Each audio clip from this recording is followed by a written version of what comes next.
Lucifer and Satan have been convoluted when they're two separate entities, because the word Satan or Satana, from memory in Greek, is the word that means adversary. And adversary, and when you go a little bit further back, you realize in the Sumerian tablets and even in the book of Enoch that the fallen angels, the Nephilim, some people won't call them, and or the Anunnaki, aka the Anuna gods, were our enemies. They were our adversaries. They were our Satans. Good evening, listeners, brave navigators of the enigmatic and the concealed. Have you ever felt the pull of the unanswered, the allure of the mysteries that shroud our existence? For more than a decade, a unique comic publisher has dared to dive into these mysteries, unafraid of the secrets they might uncover. This audacious entity is Paranoid American. Welcome to the mystifying universe of the Paranoid American podcast. Launched in the year 2012, Paranoid American has been on a mission to decipher the encrypted secrets of our world. From the unnerving enigma of MK Ultra mind control to the clandestine assemblies of secret societies. From the awe-inspiring frontiers of forbidden technology to the arcane patterns of occult symbols in our very own pop culture. They have committed to unveiling the concealed realities that lie just beneath the surface. Join us as we navigate these intricate landscapes, decoding the hidden scripts of our society and challenging the accepted perceptions of reality. Folks, I've got a big problem on my hands. There's a company called Paranoid American making all these funny memes and comics. Now, I'm a fair guy. I believe in free speech as long as it doesn't cross the line. And if these AI-generated memes dare to make fun of me, they're crossing the line. This is your expedition into the realm of the extraordinary, the secret, the shrouded. Come with us as we sift through the world's grand mysteries, question the standardized narratives, and brave the cryptic labyrinth of the concealed truth. So strap yourselves in, broaden your horizons, and steel yourselves for a voyage into the enigmatic heart of the Paranoid American podcast, where each story, every image, every revelation brings us one step closer to the elusive truth.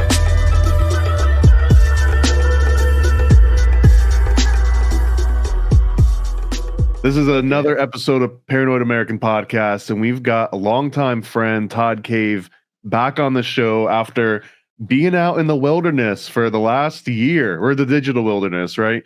You've been around on a whole bunch of different podcasts, been talking about a whole bunch of different things, and I'm excited to get an update and maybe some new conversations going. So we're going to talk about Anunnaki and religions and money and AI and all the good things. We'll probably talk about some aliens here and there. Welcome back, man. How you been doing? Thanks for having me back, Thomas, the Paranoid American. And I'm really, really excited to talk to you because, talking to you is a treat, honestly, because you came onto my show as well and you totally canned it talking about all the, secret societies and stuff. And yeah, I really loved it. So I'm really happy to be back here with you. And like you said, I've been kind of like in the digital wilderness because I've been trying hard to build my own podcast. And as of today, we have 95 episodes released. So we just passed a year, which is a milestone for anyone doing podcasting. And it seems like there are 3 key milestones that you need to pass for people to take you seriously as a podcast, which is 50 episodes, 1 year, and then 100 episodes. So I'm just about to hit all 3. So touch wood, the people that the gods of podcasting would say, okay, Todd is actually serious about this as well, And I can where should people find that so they can get you over the hump? Sure. So you can find my podcast. It is called the Conscious Man 7 Podcast. And I am literally everywhere. I'm like salt. So you can find me on Spreaker, Spotify, Amazon, Deezer, Apple Podcasts. I do put stuff on YouTube, but I don't put everything there because of the censorship. And you get strikes and Rumble, BitChute, Odyssey. I'm also, for those people that are into like libertarian, anarchy stuff, I'm also you stay clear of those folks. That's a dangerous crowd. Be careful. You can find me on Vigilante TV as well. and I get actually some really good views on Vigilante TV because, and they really love the Islam series that I did. So I did a Islam series with Lloyd the Young. So yeah, that was really good. So yeah, you can find me everywhere. And then if you know want to see me on a daily basis, you can find me on Instagram at Adriano_246. Let me say that again, at Adriano_246, or my name Todd Cave on Facebook. And yeah, so on the day-to-day, I'm a coach. I'm a online personal trainer, fitness coach. So if you like to hear conversations like what we're going to have today, and you also want to get into shape, you can always hit me up on my socials. And let's see if you're a good fit for the Compound Body Training Army, because that is the other thing that keeps me busy, coaching people and getting them into shape and getting them to not only level up physically, but mentally, spiritually, emotionally. And I do mentor people as well, where I have a couple of people that looking to transition in terms of careers and what they do and business and stuff. So I'm kind of like an all-round type of a coach because I've had many different mentors and, you know, a lot of different types of training. So I just pull in all of those together. And then I'm that kind of like consciousness guy that likes to drop stuff about Anunnaki and talk about extraterrestrials and aliens. So I've been busy trying to build up my podcast and attract some really good quality guests. And yeah, just try to spread the word out there that no one's coming to save you, and the savior is inside of you. And you do that through elevating your consciousness. And my medium is through fitness. So just pure blasphemy is what I'm hearing. Heretical blasphemy. And we were talking shop a little bit before I started recording that there's like huge outlets for conspiracy theory and occult and paranormal podcasts out there, like top 10, top 50s. And they're happy to go into detail and ask questions about every government project and basically everything that anyone's ever hold dear, right? Like there's no holds barred, except for when it comes to religion and specifically Christianity or the like all the three main religions, that you're not allowed to maybe ask questions sometimes. Some questions can be seen as blasphemous, and then the topic just kind of is taboo in general. And it's a weird trend, but it's always been there. Like because I feel that back in the like when I first started getting into conspiracy theories, it was William Cooper and Mystery Babylon. He had this radio show that he was basically talking about how all the world's religions had infiltrated. And Jordan Maxwell, I think, came out of this camp too, where he talks a lot about how all the world religions have been infiltrated. And it took a while to understand how could someone do something of that scope. But I thought that those were the good places. That's where all the good guys come out. I mean, it's a simplistic way of thinking, right? But if there was something as powerful as religion, why wouldn't it be infiltrated? Wouldn't that be one of the top things that you would want to infiltrate? So anyway, we were talking back and forth. Why do you think it is? Why is it such a taboo in the same circles that we talk in? You know, this is a really good question, and one that I think is a conversation that we need to have in general. And the reason why I say that is that, like you said, all conspiracies are on the table to be talked about. But when it comes to religion, there's something that seems to be that's off the table. And I think that it is the main reason is because of the consciousness that religion puts in, which is basically guilt and fear. And I've said many times that we live in a guilt and fear-based matrix. And if you check and look at the three Abrahamic faiths, all of them are basically very similar in the sense of you must fear God. And I said this a few times before, that if you were to actually psychoanalyze the God of the Old Testament, if you are logical and rational, the only word you can use, or there are many words, but there's one word that I think rings true, and that is schizophrenic. Because you have texts that would tell you, for example, thou shalt not kill, right? Very clear, very direct, very simple. But yet still, you have in Judges, you have in other texts, Numbers, you have in Exodus, and you have texts that where God is telling you to go and smite the Midianites, go and kill these people, drive them out of their lands. And I'm going to give people some receipts here now for them to go and check. So you have rape, murder, and pillage at Jabesh. And that is Judges 21, 10 to 24. You have more rape, murder, and pillage of the Midianites in Numbers 31, 7 to 18. Then you have rape in Deuteronomy, chapter 20, 1 to 14, right? Then you have texts like in 2 Chronicles 15, kill the non-believers. So that's 2 Chronicles 15, 12 to 13. So my point is, right, is that how can you have the 10 commandments, one of them saying thou shalt not kill, and God is telling you to go and kill, right? So there's this sort of like disconnect that people have, because if you were to personify God, God would just be a dictator and a warlord. But when it comes to using the same level of measurement for a human being to God, no. We can't have that conversation. No. You can't use the same measurements of scale between God and humans, because God is greater than humans, so he's allowed to get away with stuff. And I'm like, hold on a minute.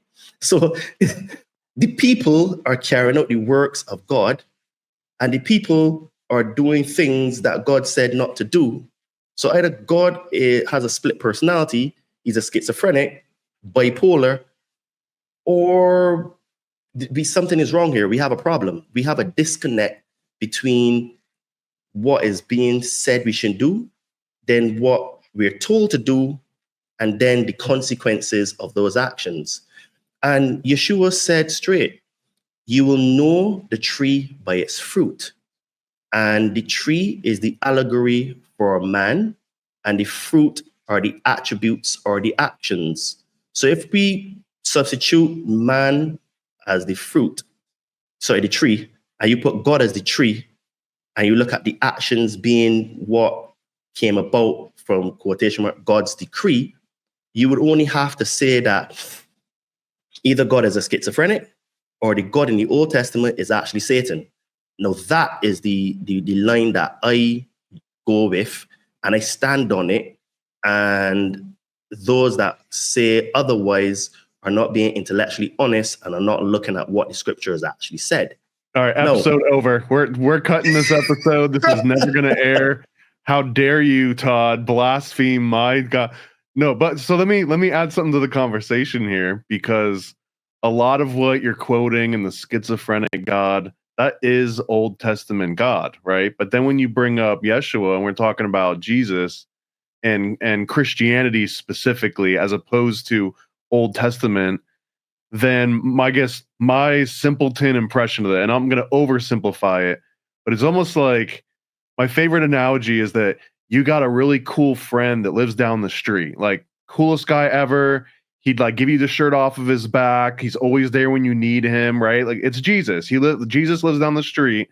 But when you go over there, he's like, hey, we got to be kind of quiet. My dad's upstairs and he's got schizophrenia and he's kind of a dick to everyone that like irritates him, right? He's dealing with his own stuff. He's God, but just talk to me and I'll make sure everything stays cool between you and my dad, right? Like I'll be the intermedium, and like I'm way cooler than my dad. I'm more understanding. I'll forgive you if you mess up. He's not so forgiving. So talk to me because I can offer you the forgiveness that he can't.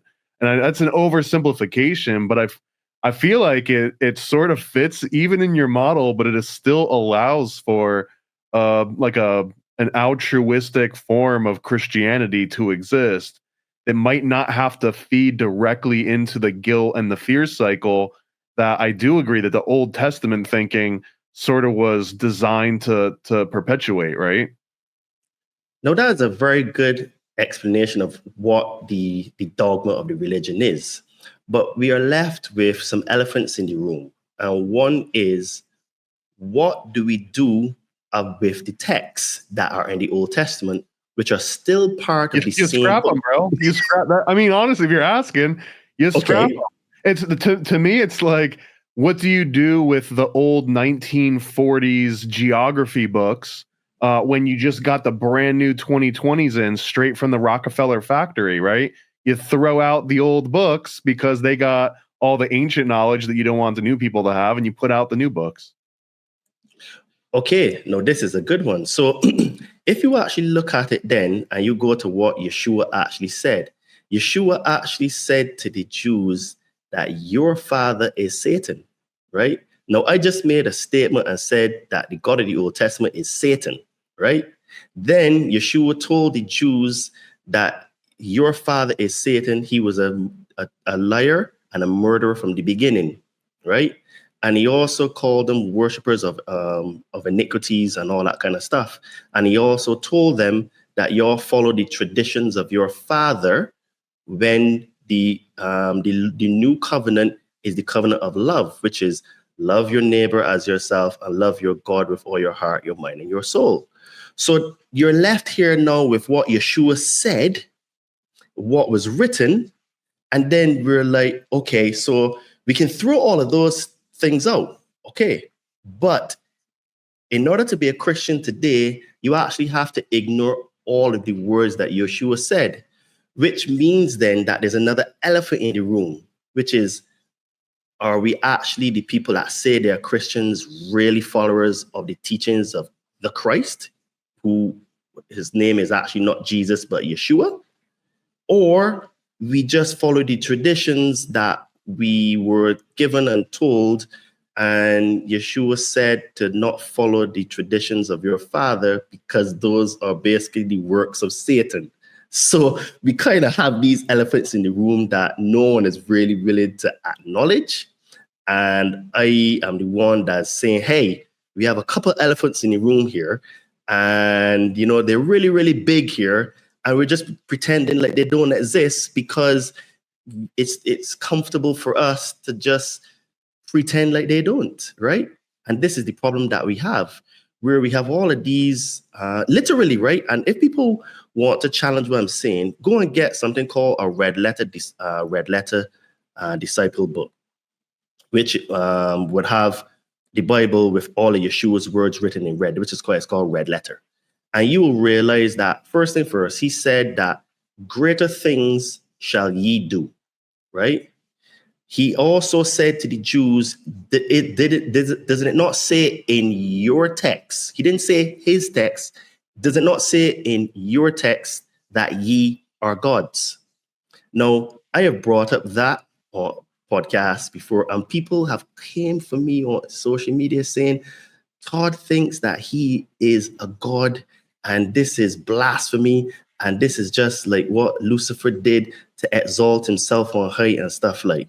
But these people that say these things are intellectually dishonest, because first thing first, the word Lucifer never existed until it was in Latin, which came from the Greek word phosphorus, which was a representation for Isis and or Venus, which was the morning star. So when people want to come at me, you got to come at me good, because, you know what I mean, you want to use words and phrases that you're not sure.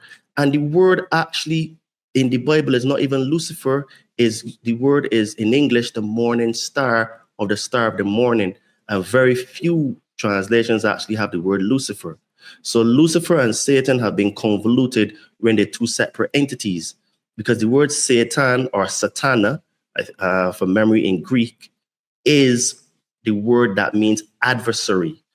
And adversary, and when you go a little bit further back, you realize in the Sumerian tablets and even in the book of Enoch that the fallen angels, the Nephilim, some people won't call them, and or the Anunnaki, aka the Anuna gods, were our enemies. They were our adversaries. They were our Satans, plural with an S. So I think that people that like to want to throw labels out and want to protect a dogmatic view are really not being intellectually honest and don't want to admit that they're being duped, because religion is the biggest con ever sold to man. Because as I always say, the three main religions that rule the planet are the religion of money, organized religion, and the religion of government. And when you try to have conversations with either of these three types of followers, the mindset and behavior is the same. Try talking to a statist and telling him that the government isn't their friend. Try telling people that believed in the pandemic that Dr. Fauci wasn't trying to help them, right? Try telling religious people that their God didn't command his followers to kill. It's all the same. It's the same sort of reaction and mindset, which is why I say it's those three main religions that rule the planet, right? And the mindset is always the same. And if you can, and even the things that I say, I always try to question myself. And over the years that I've been speaking, I've changed my point of view on certain things. And if you're not open to change your point of view because you get new information, it means you're in a religion. And that religion has a dogma, which comes from an indoctrination. And only people that are in cults have indoctrination and follow dogmas. So I'm sorry, people, these are three cults that are ruling the world, you know? So the same way that you were describing, like, you call me Luciferian, but Luciferian didn't exist until all of this, like later on. Couldn't the same logic be applied to Satan? Because, like, as you mentioned, it means adversary. And from my limited understanding, the general premise of Satan kind of starts in the book of Job, where in the original text, the adversary could be described, when you said God is schizophrenic, adversary is just like another personality that splits out of the exact same one brain. It's like, hey, if we screw with this guy Job, do you think he'd get mad enough at you to like not love you anymore? And he's like, I don't know. Let's find out, right? But it's just like him that splinters off this like dualistic version, right? Now there's like the bad god, the shadow god, and now like the light god and the shadow god are messing with Job a little bit just to see if he'll stay within parameters.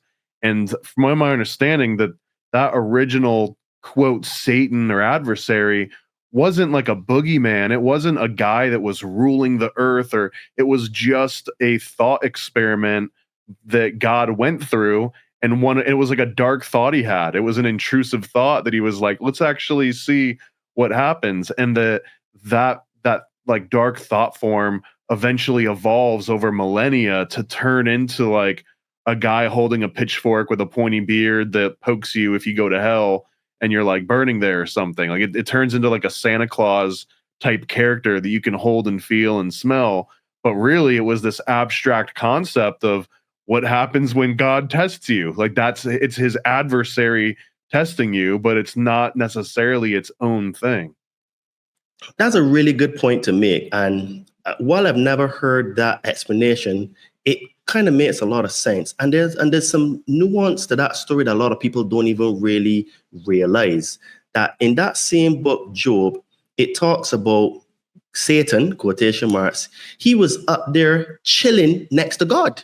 He was chilling with him, right? Like they're homies, literally, like how you're describing. And just as he said, he was like, and I'm paraphrasing, obviously, in like to be in modern language, yo, God, you see that guy down there, man? I bet you he's going to fail you if I just test him a bit. And God was like, nah, bro, that's my boy. You can't get him to bend. That's the homie, bro. That's my homie. He's got my back. Exactly. He said, you can do anything you want to him, you want to do to him, but you can't kill him. He said, okay, no problem. I got you.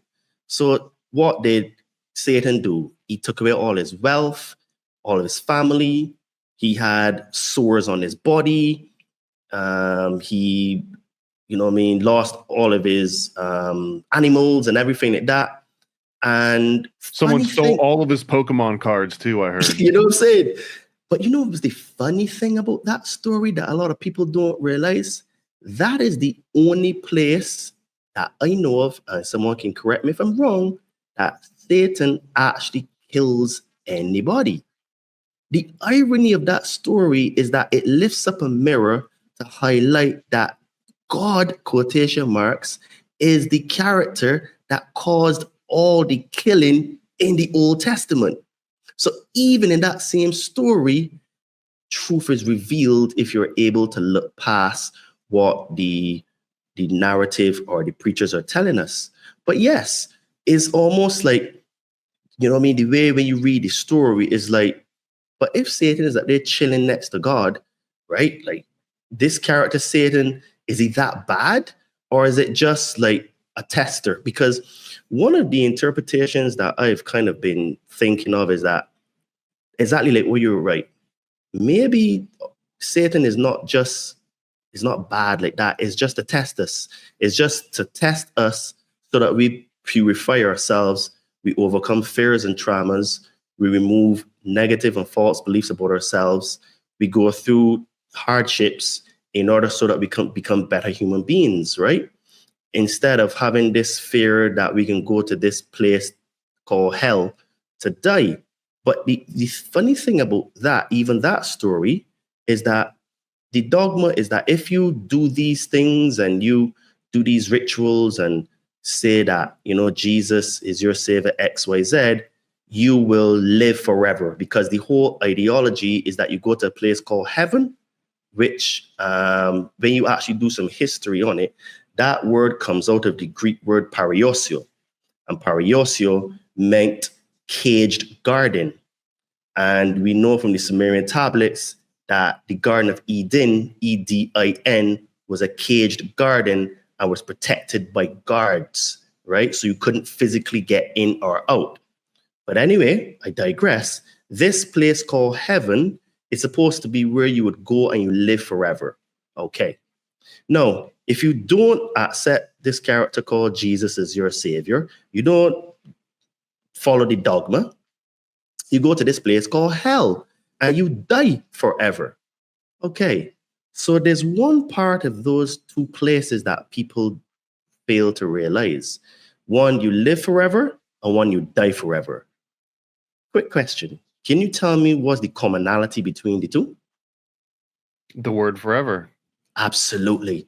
So it means then, if you really take a step back, that if you die forever and you live forever, and forever is the commonality, it means that you can't actually die because you are a consciousness.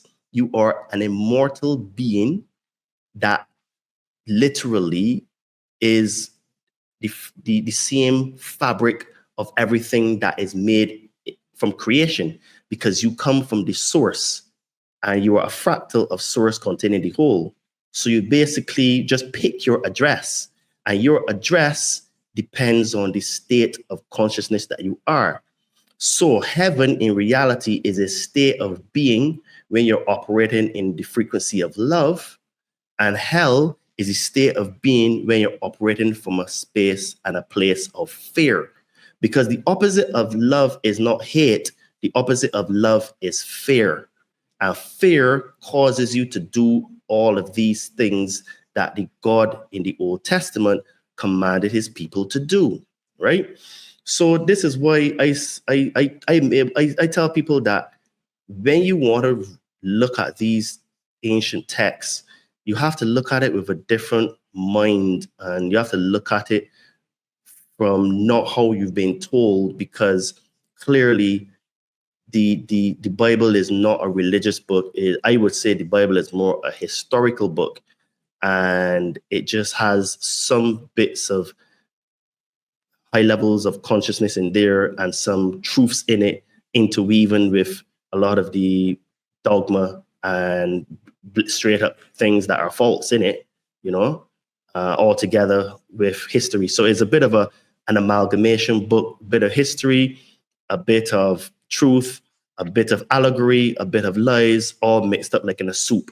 So our jobs, how I see it, is to be able to take all of this information and dissect what resonates with the God that Yeshua, who became the Christ, was talking about, from this God in the Old Testament that wanted you to smite and murder the people that are non-believers, right? And this consciousness is in Judaism, this consciousness is in Islam, and I would say that it's even worse in Islam, because at least in the Judeo-Christian religions, there is an element of God loving you. In Islam, the relationship between you and the God of Islam is one of slave and slave master. It's literally it. Like Muslims will tell you straight, I'm a slave of Allah, right? But here's the thing. The word slave, from my knowledge, doesn't have a very positive connotation. Like, is there ever a person that's a slave that is free?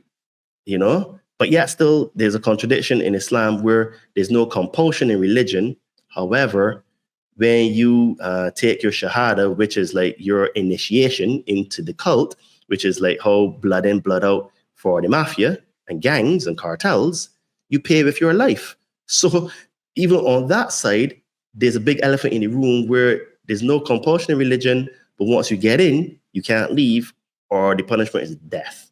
So this is why I say that the gods of these Abrahamic religions, I say is Satan, meaning the adversary, meaning the one that is not of love, but one that operates in fear. And from fear is where you get all of the murder, the hatred, and all the badness that comes from, all the child sacrifice and all that kind of stuff. Because it's not from a place of love. Because if you're in a place of love, you would automatically want to be trying to help people. You'd be kind by nature.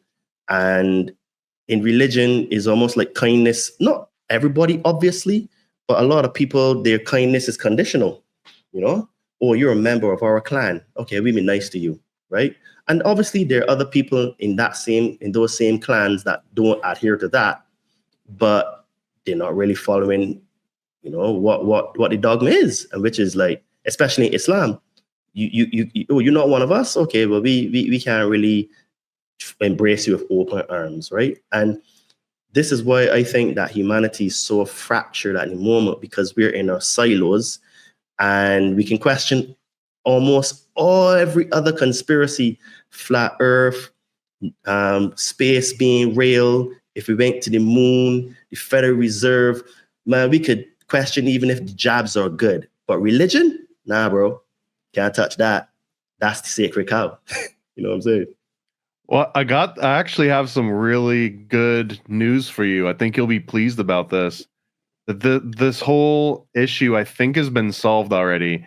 And Really? It's called the New Testament. And it's about inviting Jesus Christ into your heart and accepting him as your one and true and only savior. And I say that in the way that, like, going through J-Man that lives down the street means you never got to talk to his dad. And he knows his dad's a dick. And everyone knows that his dad is a little bit of a dick, but he's cool. And he's like, you don't ever have to read this old book. I got this new book for you. And in this new book, we don't do blood sacrifice. We don't do child sacrifice. We don't do any sacrifice. In fact, there's like real simple limits. It's kind of between the lines, but even the 10 Commandments don't necessarily seem like they hold as much value in the New Testament as they do in the Old Testament. The New Testament is just like, hey, I'll forgive you. That's sort of the whole premise. I'll forgive you unless you do this one thing that I'm going to leave a little vague. Like, just don't deny the Holy Spirit. But as long as you don't do that one thing, that anything you do, like, I'll take that burden off of you. But I think that the philosophical, or like maybe even the occult reason for that is that it gets people out of thinking in this like pendulum swing where, oh, I did something really bad. Okay, now I need to go do something really good. And then they have this propensity to like fall back into old horrible habits, and then just like, oh, I just got to do something good again. And it almost feels like you're constantly trying to do a good thing to weigh out the bad thing that you just did, the same way that someone might be living paycheck to paycheck. Like, oh, I got to earn my next check so that I can spend it all again really quick. And that I think that Christianity is supposed to stop that pendulum swing and just be like, look, if something good happened, great, come to me with it. If something bad happened, great, come to me with it, instead of going to these like wild extremes left and right. So, I mean, and if everyone just converted to being a Christian worldwide, doesn't that solve all the problems? Done. Next problem to solve. Well, one would think that, but the challenge is that to actually be a Christian today, you actually have to ignore everything that Yeshua said and did, because there's a lot of misunderstanding for the words that Yeshua said. And the reason for that is that he had to speak very cryptographically. He had to speak in parables, and he had to and the best way to describe it is like how cryptocurrency works. Cryptocurrency works by sending value from one person to the next, and the transaction is encrypted. So the information is protected on the outside so that you can't tell certain characteristics about the person and become censorship resistant and stuff. So the way his words were is that he used to speak cryptically and use parables, because he knew that they were going to create a religion from him, and they would try to distort his words. But no matter how they've tried, his words and message still reigns true today. However, what you're saying in theory is true. If everyone converted to Christianity, the world would be a better place. But the problem is that Christians don't actually follow what Yeshua the Christ said to do, or did, or said. Because the allegory is that he said, greater things shall ye do. Which means, first thing first, he's telling us that y'all gonna be greater than me, guys. You know what I mean? I just come here to show y'all the way. Y'all are the ones that can be the trendsetters and the trailblazers, right? However, here's some nuance. If you want to be the trendsetter and the trailblazer, talk like me, do things like me, behave like me, carry yourself like me, right? So I am your model. So what you're saying exactly where, like how you were saying before, you see my dad up there, he's a bit of a twat. So don't worry about him, just come through me. So what that really means is when he said, I am the truth, the way, and the life, he also said, I am the resurrection and the life. People took that too literally, but there's allegory in that where I am the truth, the way, and the life, which means talk like me, do as I do, behave like me, treat others like me, and you are going to be better than me, right? Y'all are the ones that can be changing the world, not me. All I came to do is to teach you how to get out of the matrix. By the way, the word matrix is in the Bible, and it is from memory, is in there 5 times. And it means the exact same thing that it does today, which is what the matrix is. Just a little fun fact for you. I think it's 5 times from memory. So Yeshua came here to show us how to crack the matrix, right? So that we can actually help and teach each other. Now, Dolores Cannon's work is very interesting because she says that the first followers of Yeshua, they used to call themselves followers of the way, because obviously he says, I am the way, the truth, and the life. So if they were followers of the way, these today would be sort of like the heretics, sort of like the Gnostics of the time, because church wasn't this place. It was just a group of people that would get together to teach each other all the things that they're learning, energy healing, who knows, maybe things like yoga, maybe things like affirmations, you know what I mean, overcoming fears and traumas. No, we don't know. I'm just supposing here. But what I'm saying is that we do know that the first early followers used to do things like energy healing, because even some of the disciples did miracles. So it shows you that if the disciples could do some of the miracles that Yeshua did, it means that we as well can do the same miracles. So it means then that if he said, your scripture says that ye are gods, greater things shall ye do, and I am the truth, the way, and the life, do like me, talk like me, behave like me, think like me, and you will become like me and better. It means then that the whole concept of Christianity, like you said, has been infiltrated, distorted, bent, and injected this fear mentality where I am fearing this wrath of this God. So because of this fear, I am going to make myself so small, and I'm going to give everything to this character called Jesus. Now, people may realize that I very seldom use the word Jesus unless it's for a descriptive purpose. And the reason for that is that the word Jesus is an egregore. And the word Jesus never, ever, ever existed prior to modern times. And it took about 1,600 years for that process to happen. But an egregore is a non-physical entity or thought form that arises from the shared beliefs, emotions, and intentions of a group of people. His name was Yehoshua or Yeshua or Yeshua, because the letter J never existed in Hebrew. And the first real change that we saw was in the King James Bible in 1611, where it was Eseus, and then it became Jesus, Jesus in the end. So this is why I don't use the word Jesus when I'm talking. I use Yehoshua or Yeshua or Yeshua, however you want to pronounce it, because that was his actual name. So when people like to say that there's power in the word Jesus, yes and no.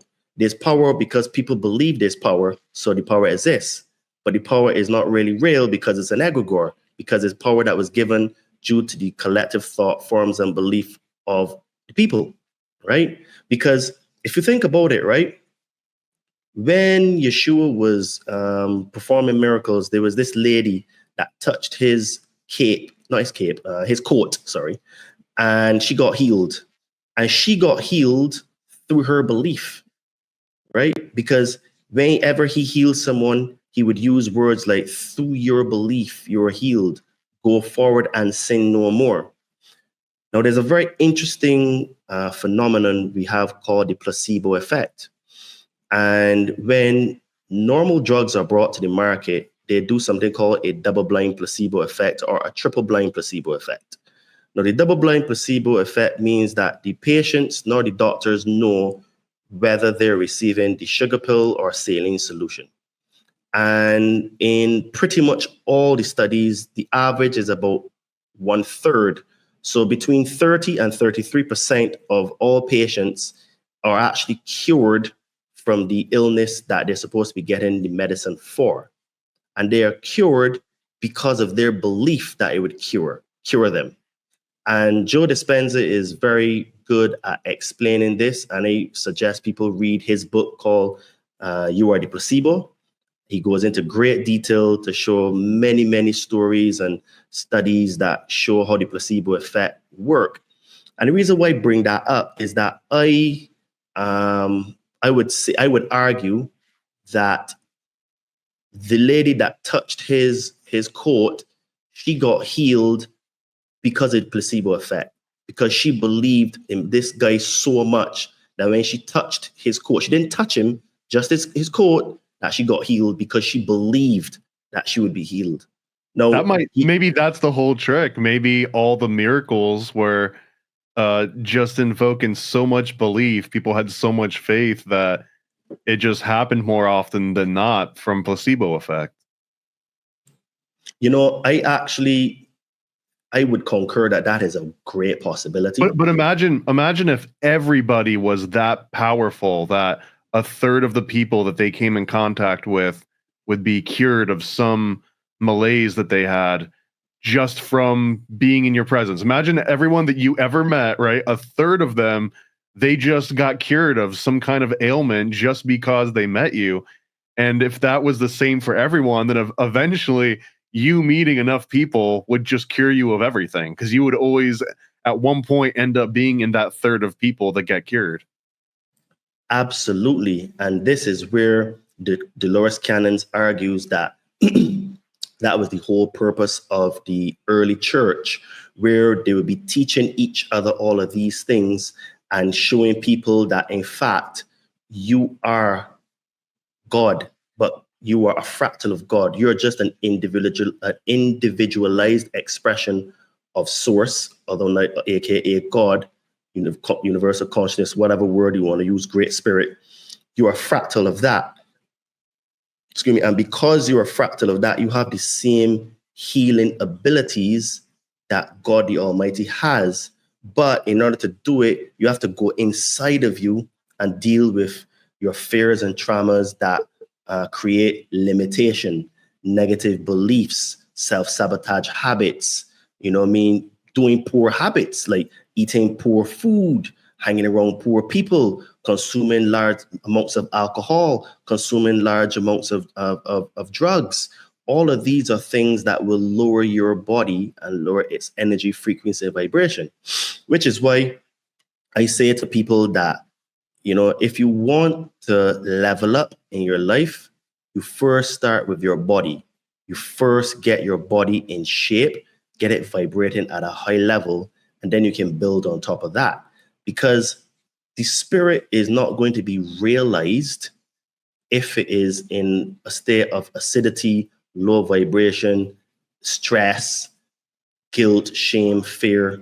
You're not going to realize the spirit is inside of you, because the spirit, you can't disconnect from something that you are, right? But what has happened is that the religion has created the image of separation. So because it's created the image of separation, in our minds, we are separated, right? So even though it is not real, we make it real because of our thoughts, just like the placebo. The placebo works because you think it is real, so it becomes real to you. So your body doesn't know, your consciousness doesn't know if the external information is real or not. It reacts as if it is real, right? So this is why I say to people that there's a lot of like nuance in terms of the stories with Yehoshua and even Christ. If you realize, in these ancient texts, the word "the" was almost always used in front of Christ. It was never Christ. It was always the Christ. Now, there's some allegory to that. So if you were to look at the president of the United States today, it is the president of the United States.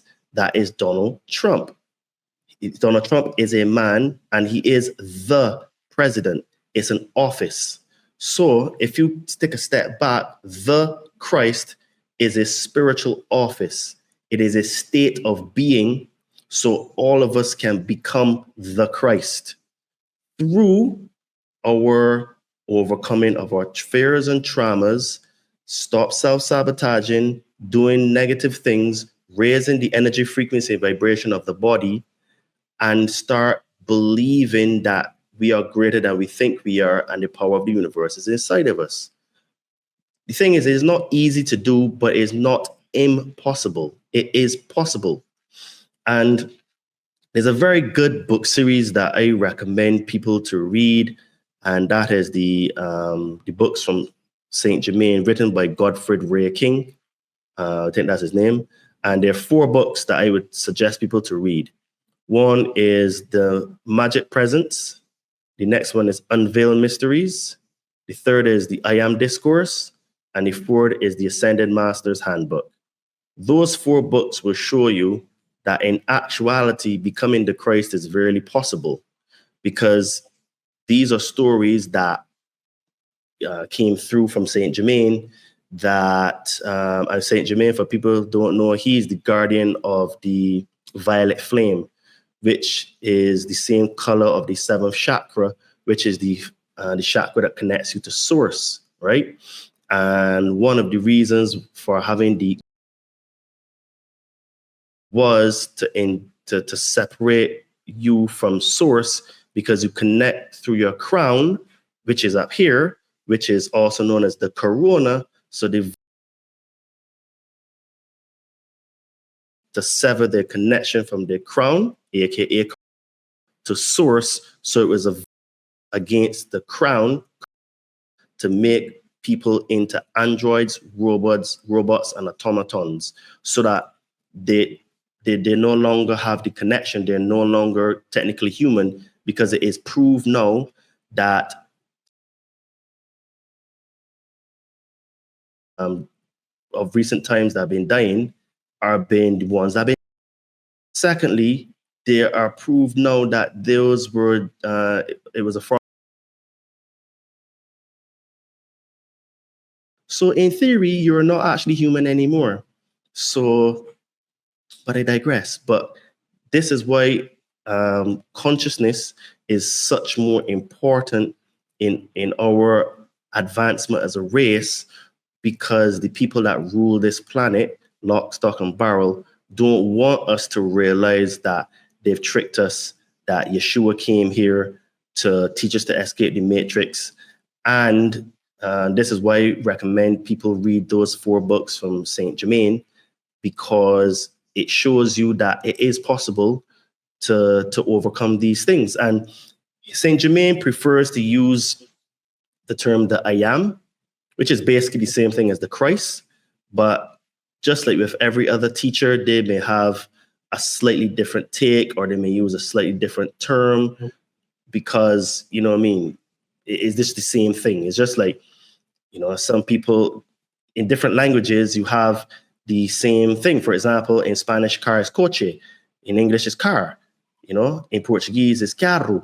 So, you know, you have the same word meaning the same thing. So it's just the same thing. The mighty I am, the Kundalini, the Christ, the Krishna, whatever word you want to use. It's basically the great spirit, the essence, the God spark inside of you that you realize is there, that helps you overcome the limitations that the human body has, and you realize that you are a spiritual being. And this is why religion has been the biggest con for humanity, because it has literally gotten between your relationship with the source and yourself. So you have this character that they put called Jesus that you worship, but he never actually said to worship him. He just says, look, pick up your cross and follow me. No, there's an allegory for that as well. The cross is a symbol of death. And what that is that you die to your old self. You die to all your ways. You die to all the drugs you're taking, all the drinking you're doing, all the hanging out with bad people, you know, all the other self-sabotage things that you do. You die to those things. So there's where he says, pick up your cross and follow me. So if you die to your old self, walk in his footsteps, then you become like him. Bosh, you start manifesting, you start having powers like telepathy, you start having powers like telekinesis. All these things are possible, you know, and they will become revealed in the not so distant future. But I think they're going to trick us with fake aliens, or maybe real aliens come, but I do think aliens are going to be involved in some form or fashion. And I think we're going to see some magnificent things like wormholes, literal portals in our sky opening, where we can literally see through the sky. Like, dude, I'm talking about some amazing stuff that's coming in the not so distant future. So buckle up, people, because things are about to get really, really crazy. In defense of organized religion, not that I'm an apologist for organized religion, but in its defense, it seems like something that is going to inevitably happen all the time. Even if you got rid of it, it's going to happen again, because really what we're describing is convenience. And I mean that in like, me and you get together, we've never met each other, we somehow we speak the same language and we can understand the same words, but we don't have any concept of religion. And you're starting to talk to me and you're like, yeah, so I think that like if you do good things, then maybe something good happens to you. And if you do bad things. And I'm like, yeah, let's just call it heaven and hell. Like it'll make it easy. So now anytime that we're talking about something that you do that's good and good things happen to you, let's just call that like going to heaven. And every time you do the opposite, we'll call that going to hell. And then like, once we've established these fairly abstract concepts, right? Like right now we've just defined duality. We've already said like there's a good and there's a bad, and that there's actions you can perform that somehow have an effect on you that would matter if you go good or good bad. And now all of a sudden, if like a third person enters the room and they're like, guys, I had this crazy idea. It's about like You ever done something bad and we're like, we already figured that out. It's called heaven and hell. Get with the times. Like, we're already working on step 3 here. And then you just do that for thousands of years. And now when someone starts having these like theological thoughts, then you can kind of open to a page. You can be like, oh, hundreds of people for thousands of years have already contemplated these like really deep abstract thoughts. And this is like how they categorize them. This is what they call them. And it's almost like missing the forest for the trees, right? Where some people become hyper fixated on the letter of the law and like, what does the scripture say about this particular thing?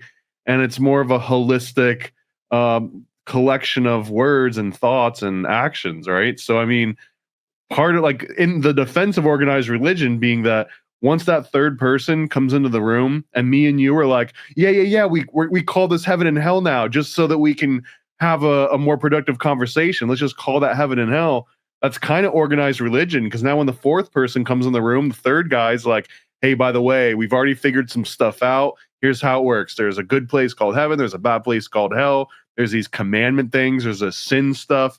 Like, as they onboard, but you're not doing it. I think originally you're not doing it like, haha, we're going to program all these sheep. Every time they come in, we're going to program them to do exactly what we want and how we think.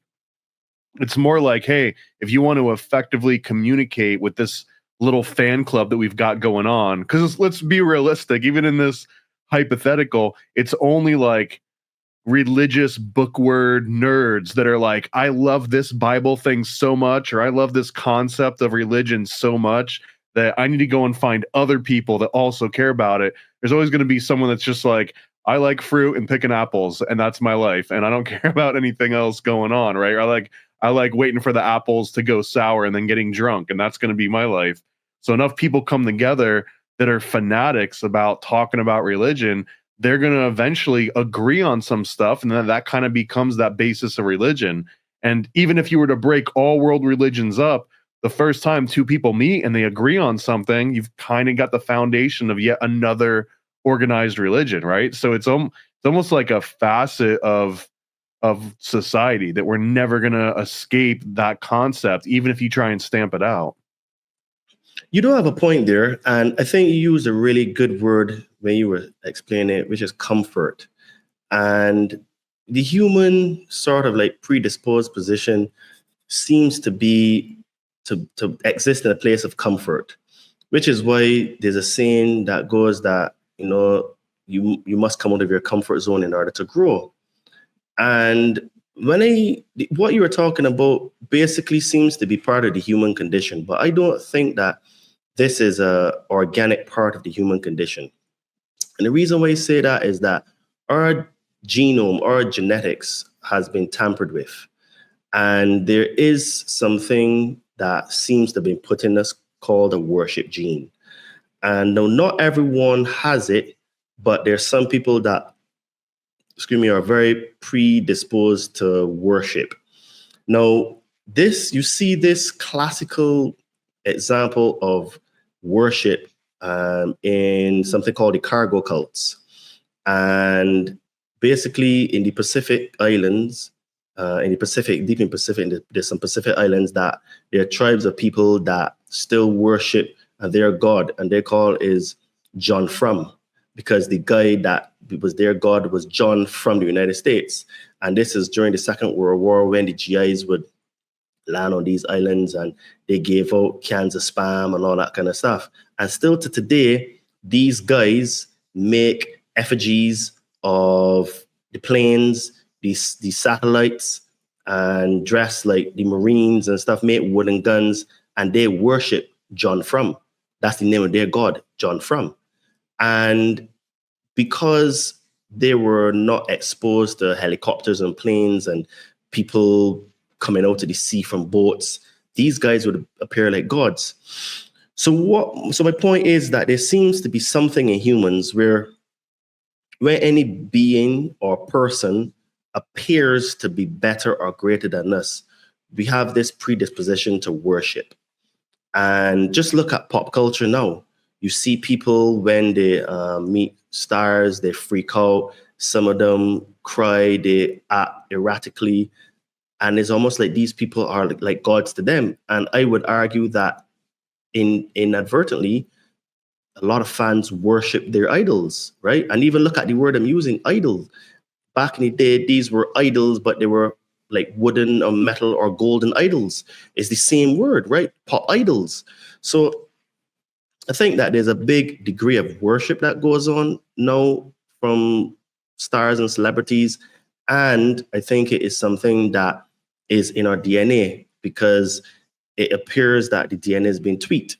Now, when you look at these things like the Sumerian tablets and you look at the biblical stories and stories that came out of Mesopotamia, there really seems to have been a genetic modification, and that after the flood, which happened according to the Sumerian tablets 241,200 years ago, that was when you started to see the lifespan of humans diminish considerably.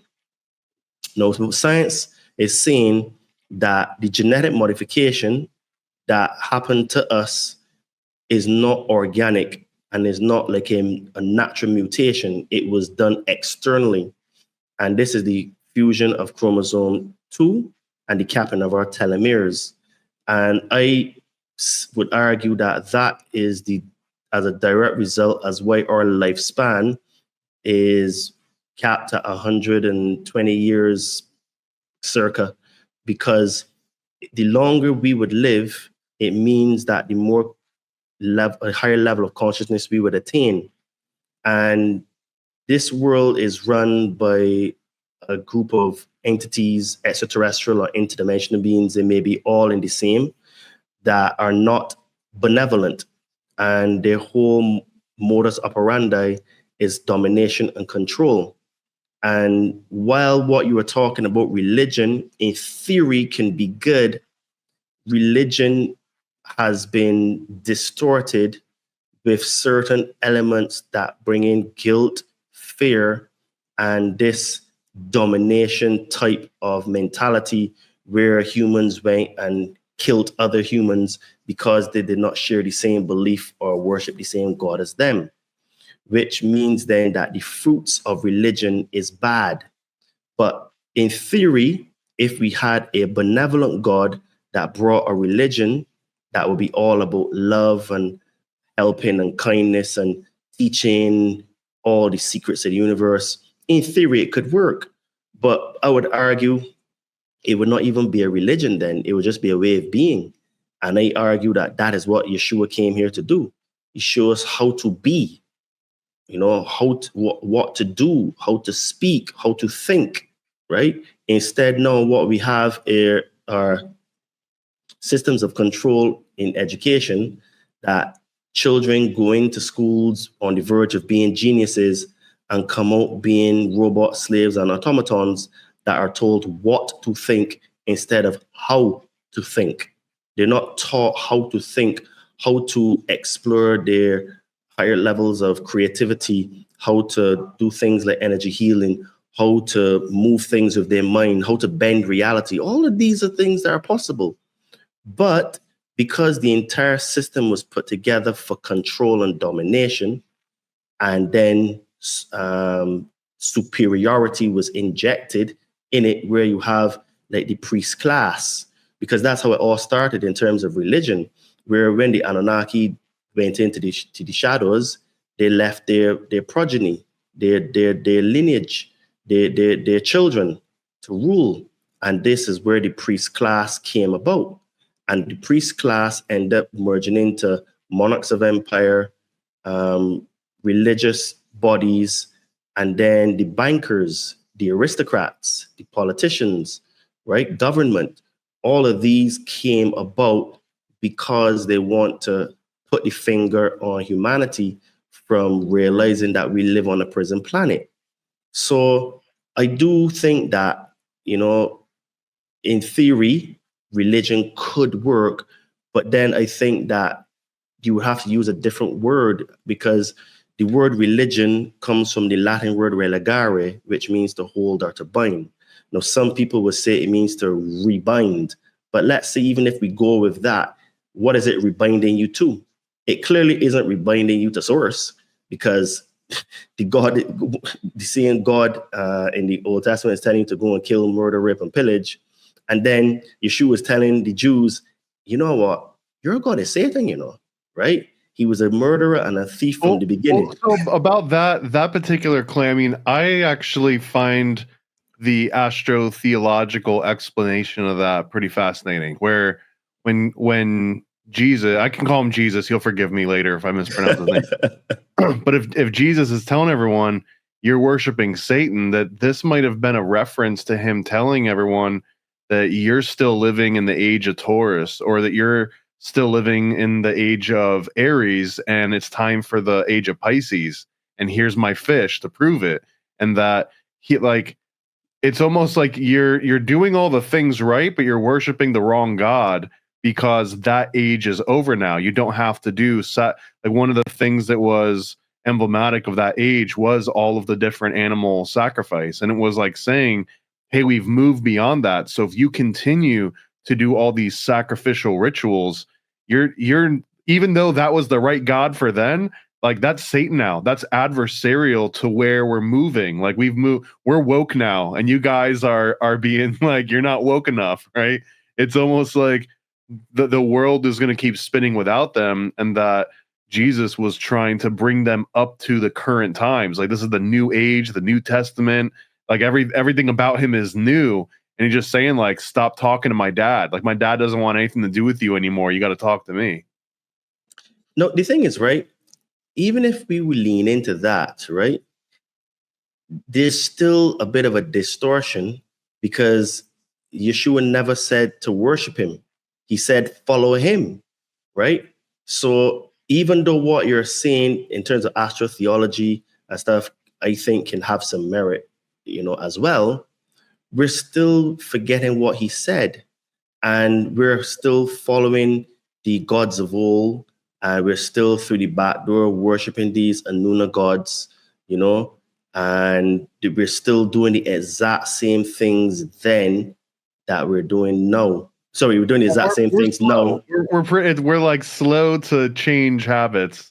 And you said something a little earlier that I really like. Well, it's like Jesus was this template. He was the example that everyone else is supposed to follow. So again, maybe a bad analogy, but it's almost like we got this recipe from on high, right? This recipe came down, and it's how to make like a really awesome Jesus cake. And he showed us like one really good version of it, and everyone agreed, like, wow, that's the best cake I've ever had. How do you make that? And here's the ingredient list, right? And it's basically, here's how to become Christ-like. And everyone that's ever tried to bake that cake since has always screwed it up. Some people, leave it in the oven too long. Some people add too much salt, too much sugar. Like no one's ever made the right version of it, but it doesn't have to mean that the recipe is bad. It just means that everyone's a really shitty cook. No, that is something that you can I could run with and say that the template, which would be the recipe, was good. But what we have are variations of the recipe, which is just basically ignore everything Yeshua said and just follow what the leaders in the mosques, the churches, the synagogues tell us. Yeah, someone walks up and you're like, hey, why are you putting like baby's blood into the cake batter? That's not supposed to go in there. And then there's people that are putting like deep fried Snicker bars in it. And it's like, let's figure out the basics first before we start getting fancy with it. Exactly. And I think that this is where we are now, because again, we seem to be really good followers. And I think it's because of comfort, because what I see today is that most people don't want to think for themselves. They want to relegate their thinking to someone else because it's too hard, because they don't want to have to look in themselves in the mirror and analyze themselves. And this was a classic example during the pandemic, right? No one questioned anything the government and Dr. Todd, right? No one questions what he said. And people were just like, okay, well, we just stay home for 2 weeks. Okay, we just stay home for another 2 weeks. Oh, okay, for me to go to the cinema again, I need to get that. All right, I'll just do it. no one even actually thinks, well, hold on a minute. So in order for me to find out and then if I get this thing, I can, or what's the whole point of it? But no one actually wanted to think. And I think this is as a consequence from the education system, which was taken over, because children are basically on the, when they enter school, on the verge of genius, because children are able to see higher levels of consciousness, which is basically light. A lot of children have imaginary friends, right? And we know now that that is a form of clairvoyance. This is on the spectrum of genius and stuff. Children are extremely creative, right? There's some dumb ones out there too, though, right? Like there's some But dumb yeah. kids out there. Yeah, but why are they dumb? Because of the surroundings and the environment that they're in, right? So children, the thing is, children are basically little us. So we teach children the biases that we have. We indoctrinate them with our beliefs and fears. And basically, they just carry on the same generational curses or traumas or pain or whatever word you want to use. It comes from us, the adults. But we're not like doing the work on ourselves to try to become better role models for them. And that is because our parents taught us, and then their parents, and then their parents. And my point is that it's been a systematic indoctrination of humanity to think in the box. And thinking outside the box is very frowned upon. And this is what Yeshua was doing. He was teaching us how to think outside of the box. He was basically teaching us how to become Neo. So the movie The Matrix, I think, is a very good example and representation of the story of Yeshua. So Neo had to go through a process for him to become the Neo, right? And then he got all of these powers. And then he basically gave up himself. He sacrificed himself, I think is in the third one, to help save everybody that was trapped in the Matrix, right? And everything that his story is very akin to what Yeshua went through. But because it is a movie, no one sees the allegory that Neo was thinking outside the box. Neo was trying to get people out of the Matrix. Yeshua was trying to say, listen, guys, man, you can't be doing these things, man. This to only trap you and you're not going to have any freedom. Just come over here, follow me, do these things, and you can crack the Matrix and it will no longer have control over you. But again, even if you look back to what, I think it was the French guy, when he was talking to Neo, and he said that most people know that the Matrix isn't real, but they'll fight to stay in the Matrix, right? And then look at the guy that betrayed the Neo and Morpheus. He said, put me back in the Matrix. What's his name? I think it was Cypher. Yeah, I think so too. He says, I know the Matrix is not real, but put me back, and I want to be reset back so that I think everything is real, even though I know that it's not, because it just feels good. That is a classic example of where humanity is. And I think it is a systematic dumbing down of the consciousness through organized religion.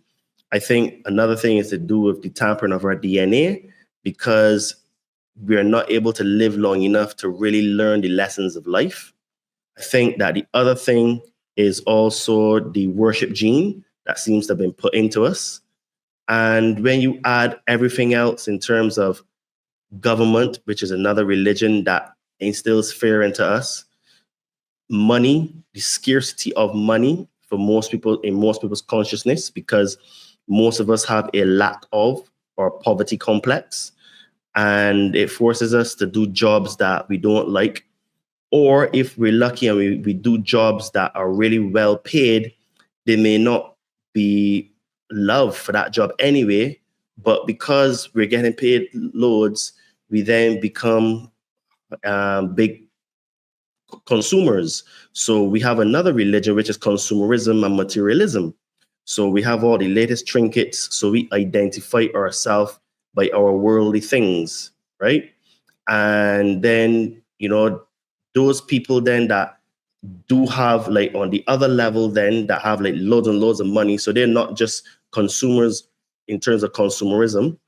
The people that are the upper echelons of society, they now have the same lack of poverty complex. So they fear not having money like how they did in the past, or even if they were born into wealth, their fear of not being able to stay wealthy keeps them then in the same cycle of greed, lust, envy, jealousy, hate, which are all negative energy. And then the guy at the very, very bottom, that some people say the broke, homeless bum, he's up there wishing that he could be like the guys in the upper echelon, not realizing that he's got more freedom than the guys up there. Because if you're a bum on the street, no one's forcing you to get jobs. No one's forcing you to go and register with the government so you can pay taxes. So he's got more freedom than the guy that's got everything, So there's always nuance to these things. So my point is that everything has been taught to be external of us, which is the whole Jesus character, which is the savior, which is this is the consciousness from modern day Christianity. You don't have to do any work on yourself. You don't have to do anything. Just believe this character, Jesus, is going to save you. He's your savior. Worship him. He's your God, and you can be saved. That's it. So to be a Christian today means no inner work, no looking at consciousness, no trying to heal yourself. No, this guy, Jesus, he got me. Jesus got it. I don't have to do anything. I can stay eating all of my Cheetos and Doritos and stay I'm fat. I'm glad you get it now. That's exactly it. You can do whatever you want, and then you just have to apologize before you die. And that's it. That's it. It seems so here. And hold on. I want to rewind to in defense of the Matrix. There's a lot of people that kind of will harp on the Saturnian world or like the satanic world where people are worshiping and being materialistic, right? It seems like entering the Matrix is the least materialistic thing you can do. You're basically giving up actual material physical reality, and you're saying, hey, I can just transcend the material plane and send my consciousness into this ethereal world where real physics don't matter and physical reality doesn't matter. Isn't that a good thing? Isn't that usually what some of this new age thinking prescribe? Like if you just take away Agent Smith, right? The Matrix actually seems like a good place. So that's a very interesting concept. And this is how I see it. Maybe that Agent Smith is all part of it for the same reasons that you said, because you know what? Because we have extremes of consumerism and debauchery on the planet and, materialism, let's just transcend this by going into the Matrix. But here's the catch. That is the synthetic version of ascension. And that synthetic version will give you no freedom because your consciousness, while it is eternal, it would become trapped in a matrix that will control everything you see, believe, and in that matrix, taste, touch, and feeling will still be real, but it will just be of the matrix. So you will have no freedom of thought, no freedom of expression. If you get out of line, you have your social credit yanked from you.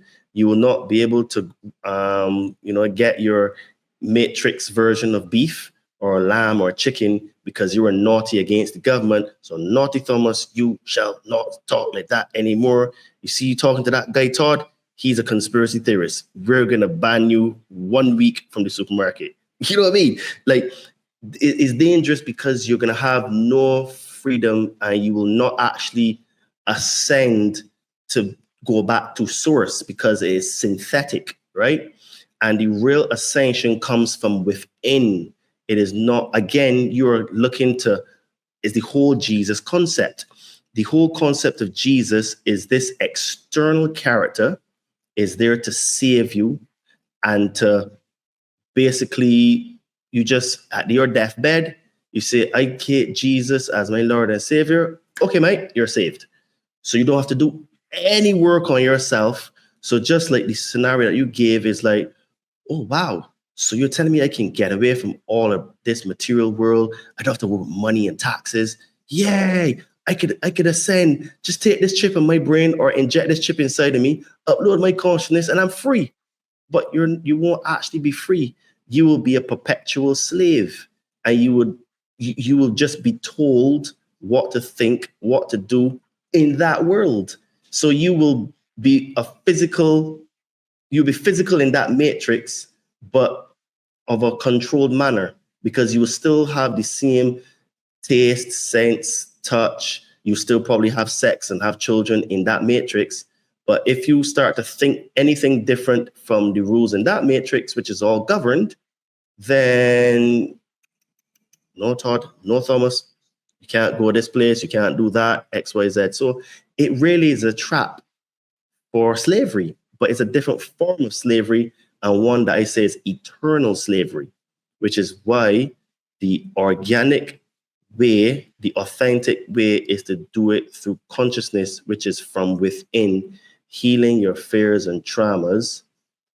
Stop eating all the GMO food, stop hanging around people that don't challenge you to become better, start reading books, do things like psychedelics, do things like yoga, breath work, do all the things that are for self-development, because you're going to start to realize that you have a great spirit inside of you, which is you, but you're just not realizing it's you. It's akin to the glasses that you have on now. So those glasses make what you see on the outside appear a different color. So when you raise your consciousness, you figuratively take off those glasses to see what is there, right? By the way, I like those glasses. They're really cool. So, I mean, what about being in the Matrix? Can't you do all of those things? Can't you have philosophical thoughts in the Matrix? Like, couldn't you essentially find the true consciousness even inside the Matrix? Let's say that you're not someone that was like born, you didn't know. Let's say that you're Neo, right? And you jack yourself back into the Matrix, or you're Cypher and you're like, don't erase my memory. I want to know that this thing exists. Just put me back into it. Even in there, you could make sure that your body in the real world is getting a nice vegan diet of like coconut water and whatever, right? And like lentil soup just constantly, or organic, obviously, like, ethically sourced. And so now that your physical body is pretty much healthy, and they send electrical impulses and it goes through the motions, and you're doing cardio work and you don't even realize it because it's all electronic, and you send your consciousness into the Matrix. And while you're in the Matrix, you use your consciousness to look deep within. Like, is there any kind of inner spiritual work that you can't do in the Matrix that you can only do in the real world?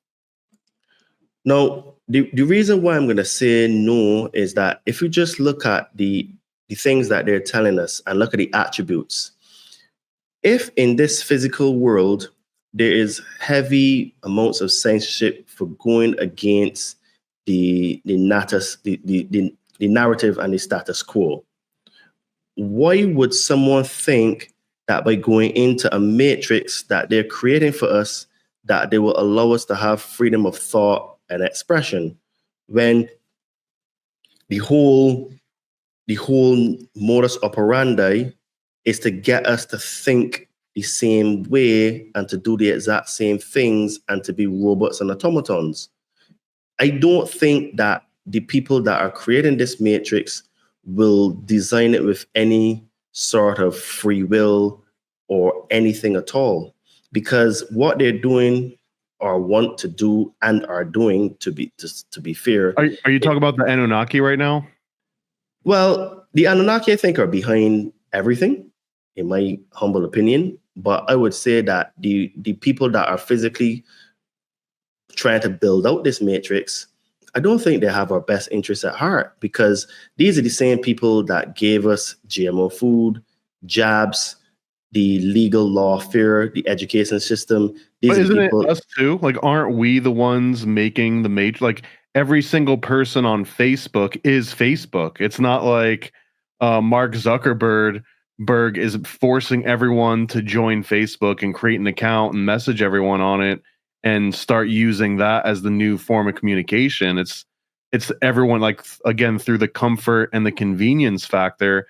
Everyone's like, oh, it's so much easier. I could just message Aunt Sally on Facebook and I don't have to call, or I don't have to even visit. And Facebook tells me when it's her birthday and it does all these things. So I'll just use this convenient form.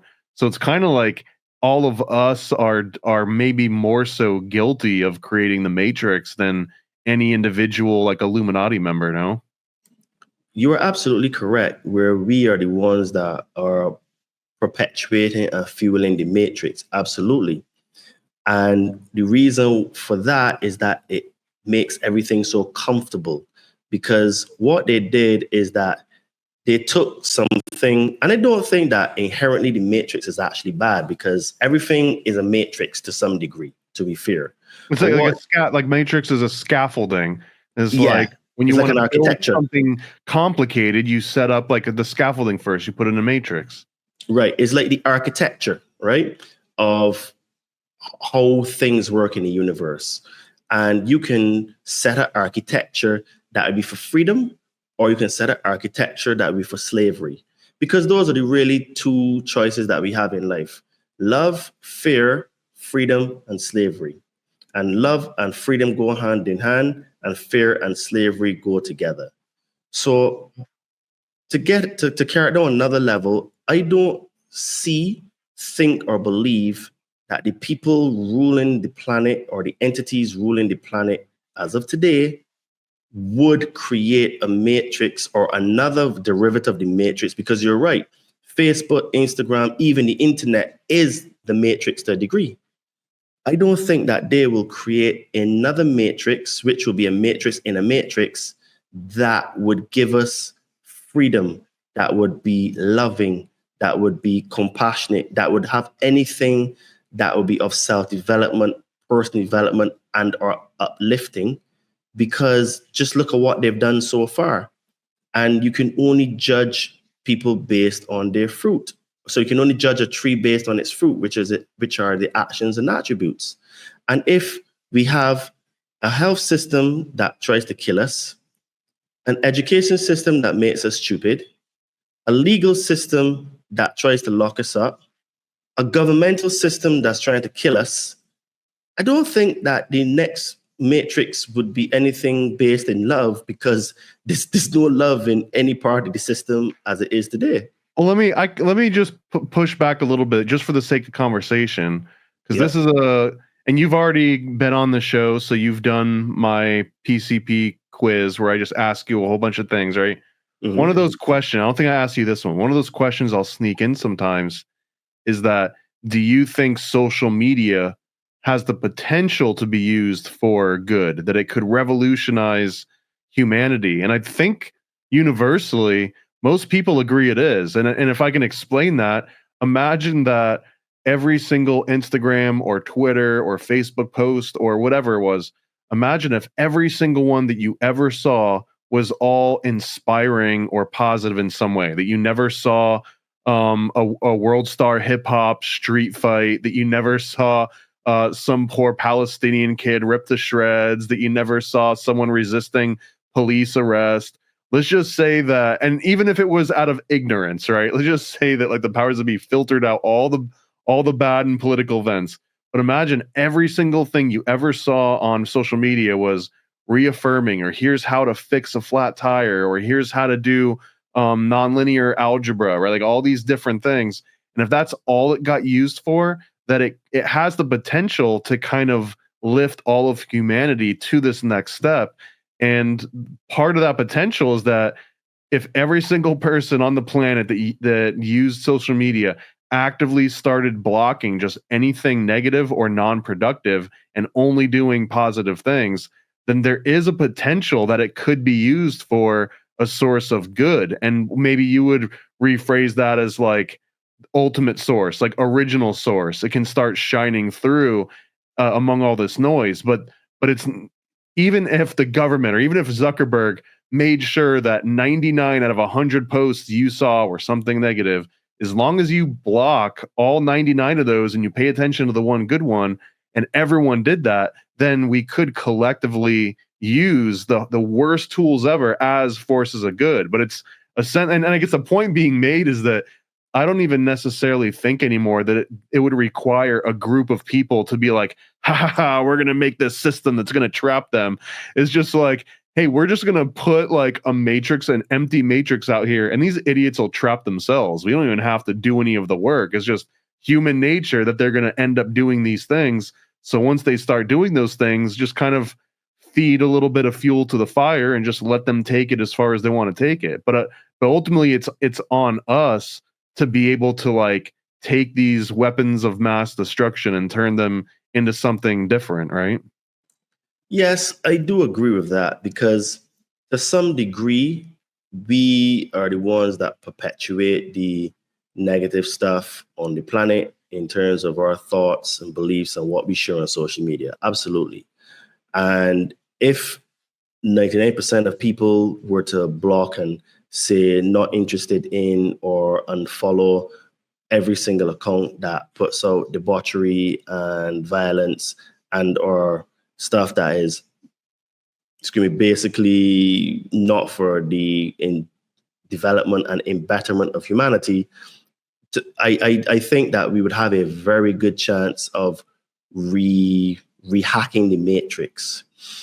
The thing is now is that because of the way we've been programmed, I don't think that 99% of us would even think about doing that. So that's a good idea.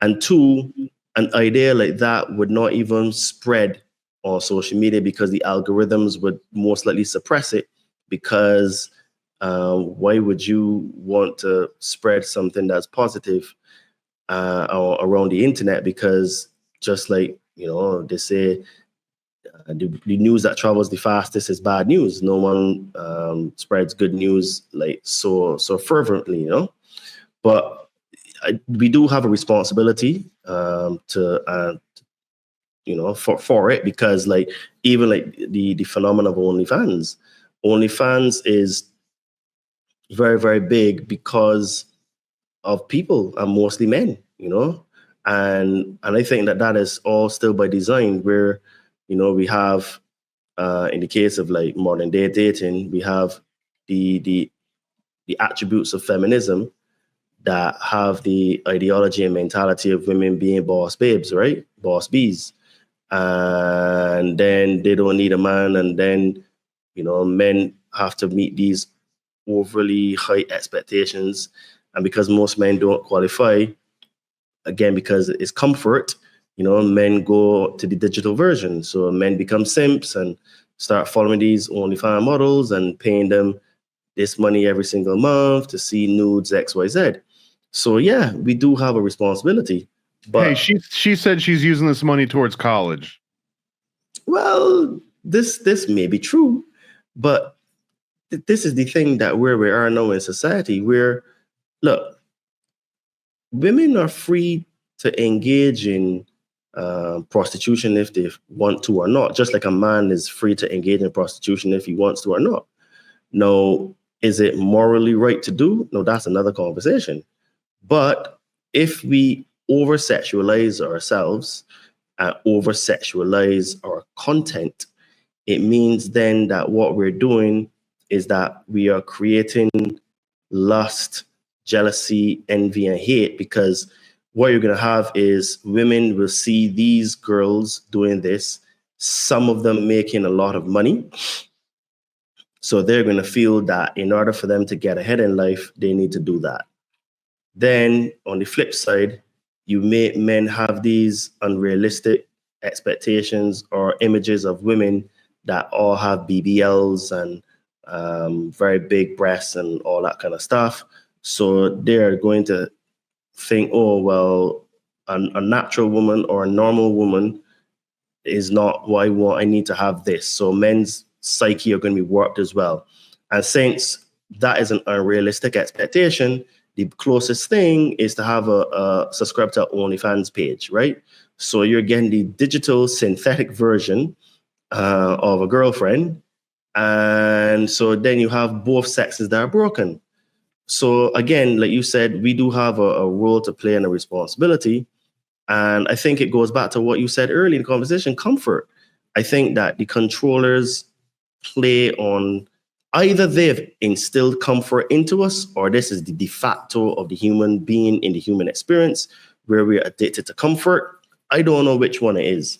But what I do know, I would submit maybe just physics, because the same way that if water and electricity both operate essentially the same way, that they go the path of least resistance.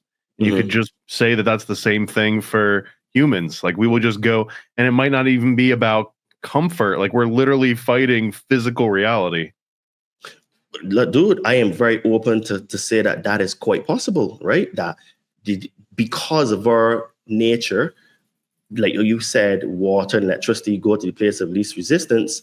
So humans are wired to go to the place where it's most comfortable or easy. We're 70% water, and in that water are just electrical signals, right? So. Fair enough. I mean, dude, I've never heard that explanation before, but it makes total sense.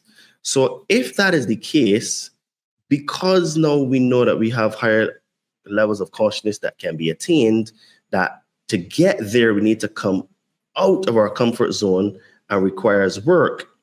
And I think that this is why struggle is part of the human experience, because I was having a discussion with a mate of mine recently, and I said, I've been having this thought experiment. And I was thinking, if my entire life was I achieved every single thing that I wanted, when I wanted it, how I wanted it, and exactly how I wanted it, I had nothing to worry about. Everything in my life was good, right? Perfect to how I wanted it. Would I still have the same hunger and determination to win? And I sat down and I thought on this for a while. And I think that even as driven as I am, I probably would get lazy. I probably would get soft. And I think that this is, again, because we're water, like 70% water, this seems to be just part of who we are.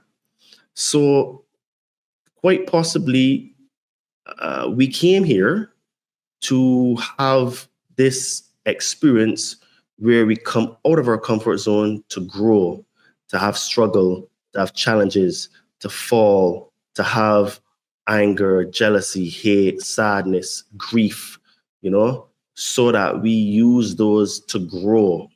Because Dolores Cannon says that we have these things called soul contracts. We chose our parents, we chose our lives, we chose everything that we wanted to experience here because we wanted soul growth, because we got bored of having everything perfect, and because there was no incentive out of our comfort zone, to level up, we decided we're going to force the level up by coming into this third dimension, which is very dense and dark and heavy, maybe even controlled by these beings on purpose as the place for us just to come to get these experiences and to go back.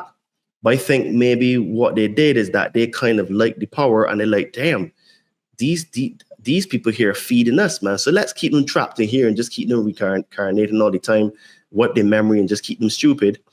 And we seem to be in this trap because, I've remembered one past life before, and there are people that have remembered several of their past lives. And it seems like if we just don't really learn the lessons of life, and I think it's because we live for too short of a period in time. So I do think that, social media can be used for good. I think that I view social media as like a gun. A gun can be used to save your family or go there to commit mass murders, right? It's how you use it. So if social media was like a way to teach, inform, educate, spread consciousness, teach people how to do telepathy, telekinesis, heal people, manifest from their mind. Like social media be freaking good. Dude, you wouldn't even need schools. You would literally go on the internet and find the classes that you resonate with you. So like, you want to be a farmer. You're like, okay, how can I produce the best quality food?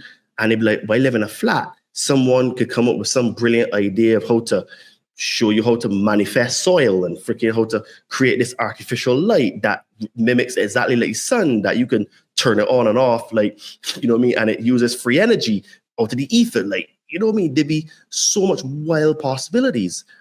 But at the moment, it's used as a tool to keep us in a box and to keep us in those silos. videos are out there, but on the way to get there, it's like, oh, here's this this news report about, you know, angry politician that I'm going to listen to first, or the new South Park just dropped, or the new, right? So, but like the potential is there that those videos could be out there. That could be the majority of the content, but it's not. And even if Babylon and Mark Zuckerberg were like, we're going to flood the, you know, YouTube with just nothing but like street fight videos, you could still just be like, all right, well, we're not going to use that platform and let like the market decide. But that, I mean, clearly that's not where we're at.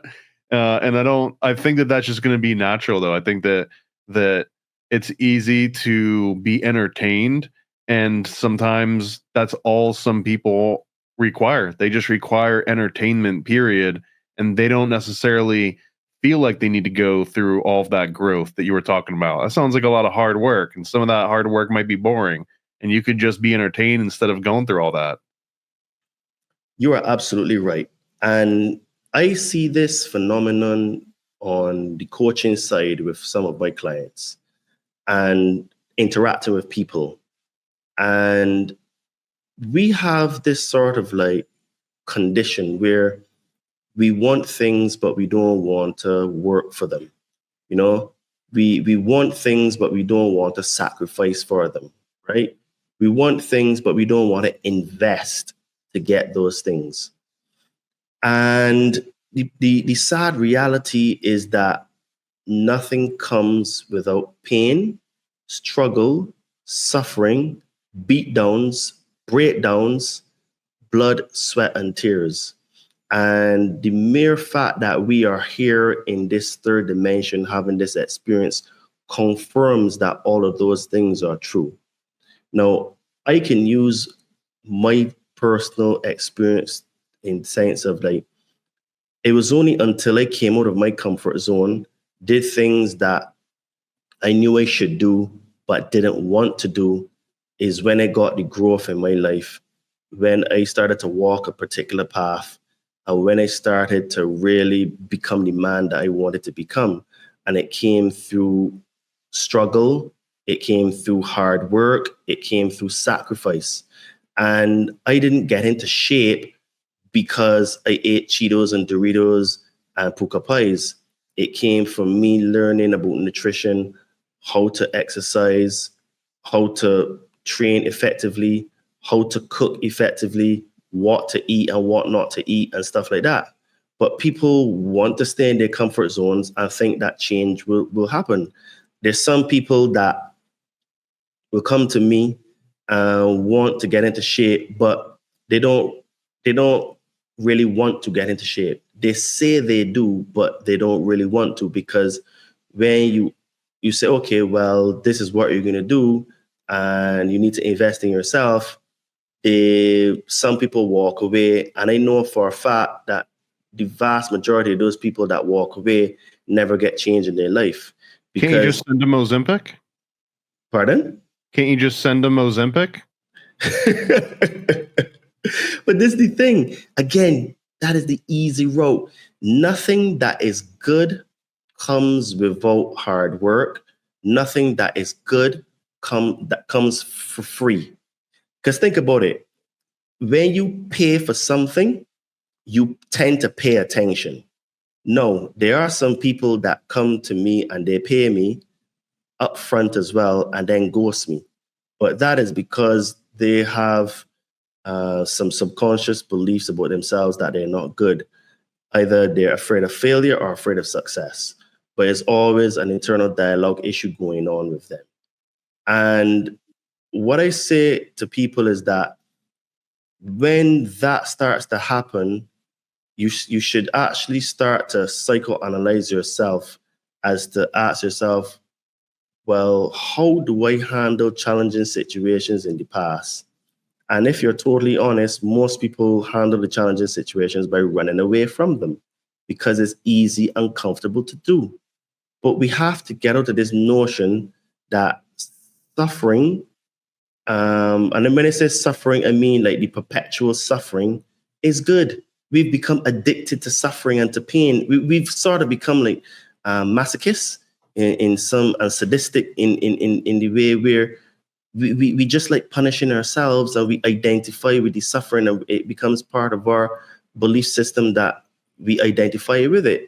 But the only way to have change in your life is to actually make a change, because like you can't use the same level of mind that got you into a situation to get you out of it, right? So we have to start to realize that if you want to become a professional in something, you want to become an athlete, you want to become an engineer or a doctor, or you want to get into shape, it all requires sacrifice. It all requires coming out of your comfort zone.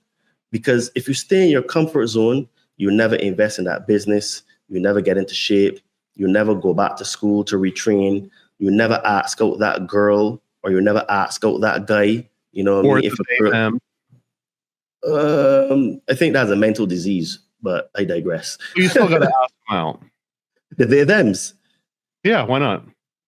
The they thems can stay with themselves. Is that taking you too far out of your comfort zone, Todd? Well, all right. I will answer that question in the sense of, if a person is going to tell me that they are they them, it means that they are not on the same frequency as I am. So it means that we would never actually be able to get together, because ideologically we're different. And from experience, if me and a person are not equally yoked, it doesn't work. So I'm not going to tell you how to think or what to think. I will just politely say, well, there's no alignment here. So I'm sorry, they, them, but I can't date you. So, you know me, I could say hello to you. I could saludarte, we say in Spanish and Portuguese, I'd be nice to you, but that would be it. We won't be able to hang out because ideologically we're completely different. They, thems most likely believe in jabs. They, thems most likely believe that masks were the best thing since sliced bread. Well, a good example. I mean, I'm saying this to be a little bit hyperbolic, right? I know. If you don't want to date a they them, or if you don't want to get a job, isn't that just a conflict with you not willing to step outside your comfort zone far enough to get that job? Okay, let's play with this. So you could say that, but here is the thing.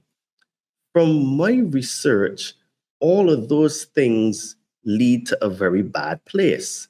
It leads to damaging of my brain cells, cutting my connection with source, and wanting to put me in a box ideologically where I am addicted to love and freedom. So because I'm addicted to love and freedom, it means then that I am having to change myself in order to be with a they, them. So for me, that doesn't resonate with me. So I can be very nice to you. I can treat you as a good human being, but there would be no relationship there. That's all. Because ideologically we're not yoked equally. But I would still respect you as a human being. Just I wouldn't date you. That's it. You hear that, all you they thems out there? Todd is off limits. He's off the market for you.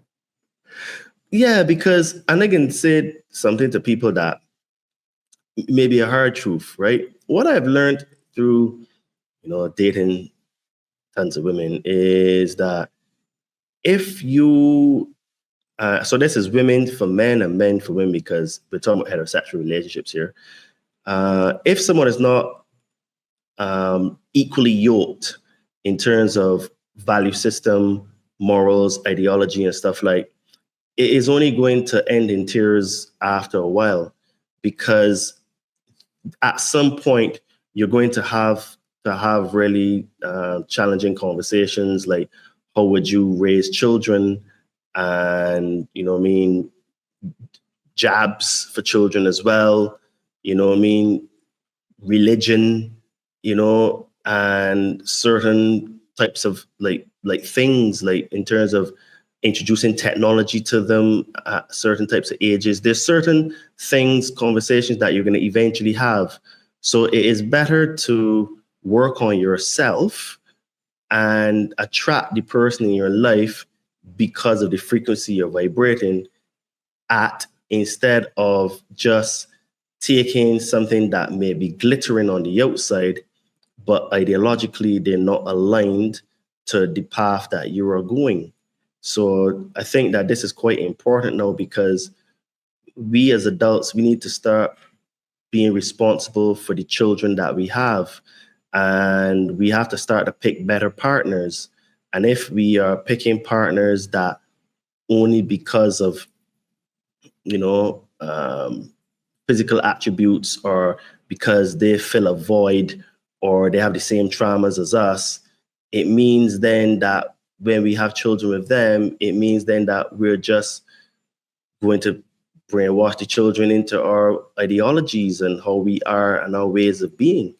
And I think that we need to start being more responsible, because, the children are the future, and, we need to work on ourselves a lot, right? And one of the ways to do that, I say all the time, is to get into shape. And I would actually even say that getting into shape is even more important now, because it is the real rebellion against the system, because the system wants you fat, lazy, tired, so busy that you have no time to work on yourself. You don't read books, you don't do plant medicines, you don't do meditation, you don't do anything like yoga, breath work, anything that will help you towards increasing your level of consciousness and your connection to source. We're too busy today, because most of us do jobs that we don't like to do. They barely pay us. And the definition of a job to me is just over broke, because most people that have jobs are just over broke. They're no more 9-to-5 jobs now. I think they're more like 9-to-7s. And even if you have a 9-to-5, that job hardly pays enough. So you need to probably do a part-time job now in order to make ends meet, because of the inflation that we have due to the money printing and the basically stealing of our wealth through taxation, which I call theft. Then now when we go, we have no time to work on ourselves. We're barely able to pay bills and stuff. We hardly will have even time to start to think about trying to do a side hustle or to improve ourselves.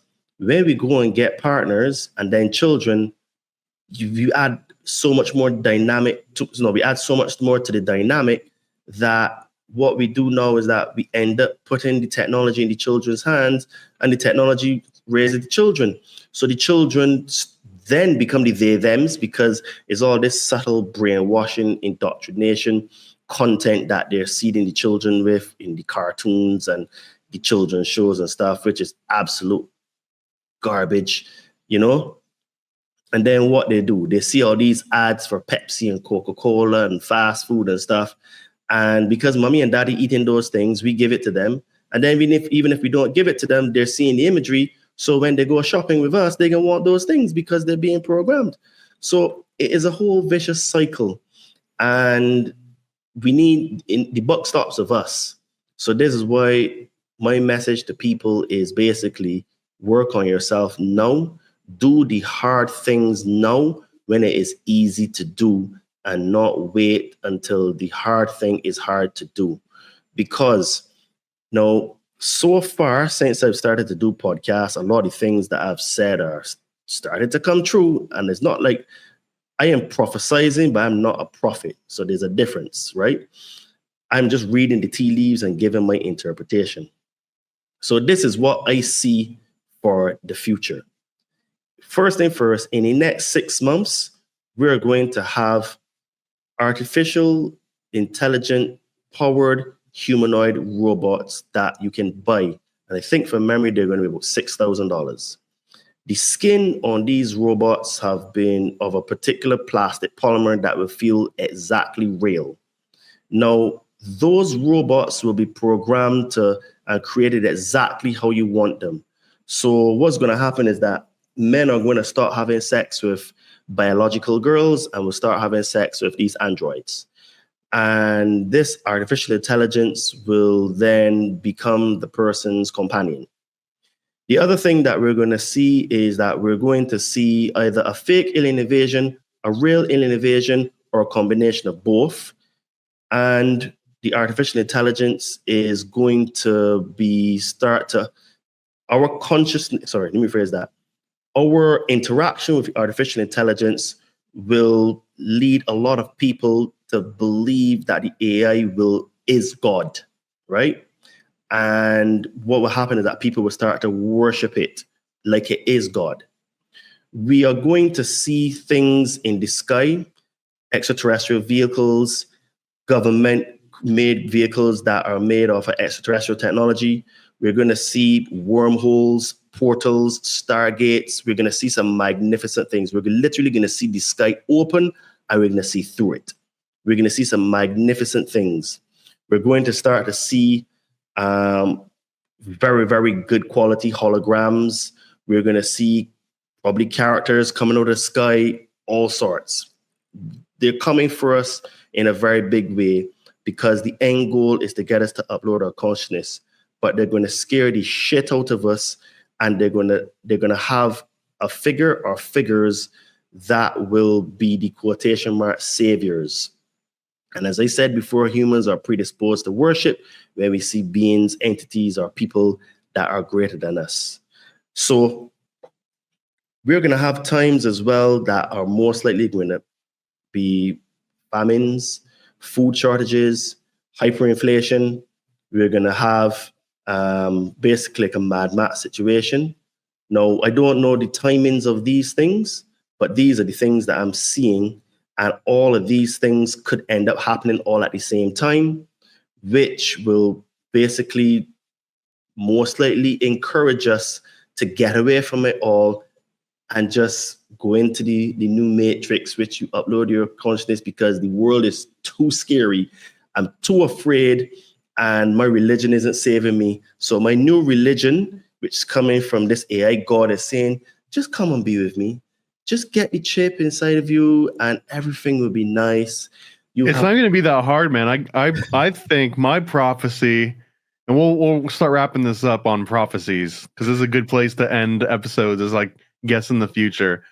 My guess is that the ultimate form of the quote chip, it's eventually going to be something so simple as like you put a sticker on your hand and that's it. That's all you need. Because right now it's so easy for people to be like, I'll never get the chip, because the chip means you book an appointment and they do surgery and they put you out and they like put something in your head and things. You probably have to sign a waiver that's like things can go wrong here. There's probably anesthetics involved. When it's as simple as you could just go to you can go to a drive-through and just stick your hand out and they just put a little sticker on your hand and that's it, you're chipped. I feel like it's not going to be as easy for people to act like they're such stalwarts. Like, I'll never get the chip. Like, sure, if they bring out the huge needle and a scalpel, it's easy to say that. But when it's like, hey, here's your free burger and your chip, right? It'll be a lot harder for people to say. And then the next evolution from that is that, well, at least you get to decide. The next form of the chip is that you're just walking down the street and someone like blow darts you and now you're chipped. And that's all you have. Or like a light, right? They shine a light like on your skin somewhere and that somehow puts the chip into you. All of those things I believe are possible, but I think the end result is the same. Whether it is how I described it or how you described it, I think the end result is to merge with the AI, become the Borg, and to become one with the machines. Because all of the sci-fi movies are telling us and all the technology is being built out to facilitate that, right? Because, dude, I saw a video on YouTube with the most technologically advanced city on earth, and it's not even Shenzhen. It is a city in China. Dude, there's literally no money. Like, it is next level where there are cameras everywhere. You have drones delivering stuff from the 7-Eleven equivalent, like contact lenses, glasses, shopping, Ubers. Bro, it is insane. I'm skeptical. I'm skeptical just because it's China, but also because I don't know if you remember, I don't think it was 10 years ago, maybe 5 years ago, there was this idea that you'd go into grocery stores or convenience stores and you wouldn't even have to go to a checkout. You would just grab the things that you wanted, put them in your bag, and leave the store. And they would just charge your credit card or whatever. And this was the new future. And they had a few of these demos where that showed, I think it was Amazon had just acquired Whole Foods. So now if you go into Whole Foods and you pick up that organic apple and you put it in your bag, the store just knows and the store just charges you, and you never actually have to go through any kind of checkout or anything. And it came out years later that those demos where people were picking stuff up and just walking out the store, it wasn't AI and it wasn't like super smart technology and cameras that were automatically detecting. They just hired a bunch of Indian contractors to watch a video feed and be like, oh, that lady picked up an apple, and type it in real quick. But they made it seem as if it was the technology doing all this just to make it look really impressive and for people to be like, wow, I can't believe we're living in the future. But really, it was all smoke and mirrors. So when we talk about Chinese future cities, that always is in the back of my head of like, is it like, could this all just be them trying to show off how advanced they are? But really, they've just got a bunch of Indian dudes on Zoom that are like making all of this stuff happen. Well, look, I would not even dismiss that thought because nothing that we see is really real. And I don't know if you saw that 60-minute interview with 2 ex-agents of the Mossad a few months ago.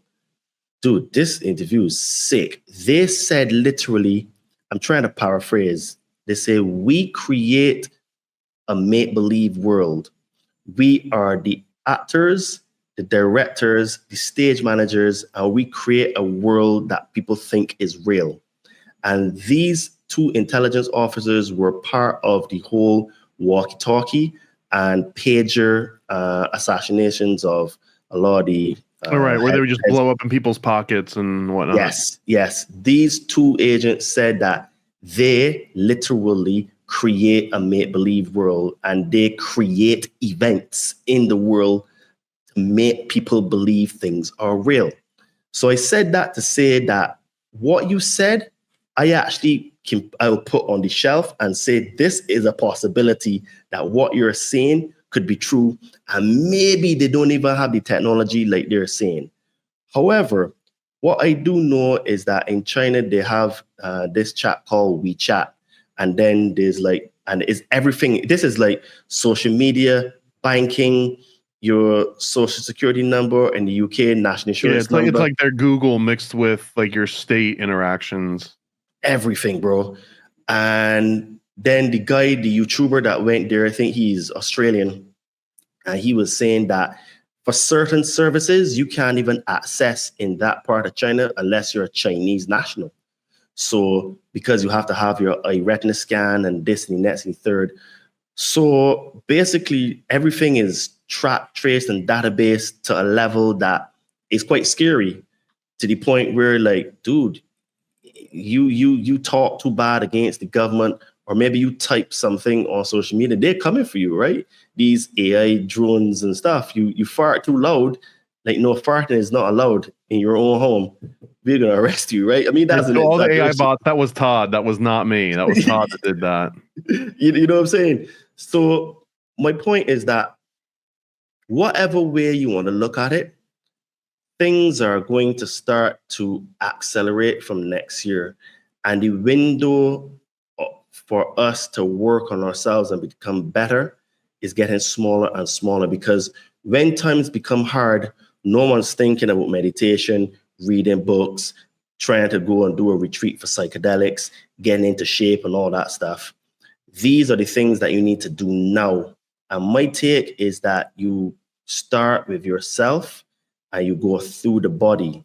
And the reason why you go through the body is that all of the habits, mindset, and belief systems that you will create through getting into shape will help you when those times come, because you were accustomed to going through some physical pain, obviously with exercise, and some mental pain in terms of overcoming fears and traumas and negative self-beliefs about yourself.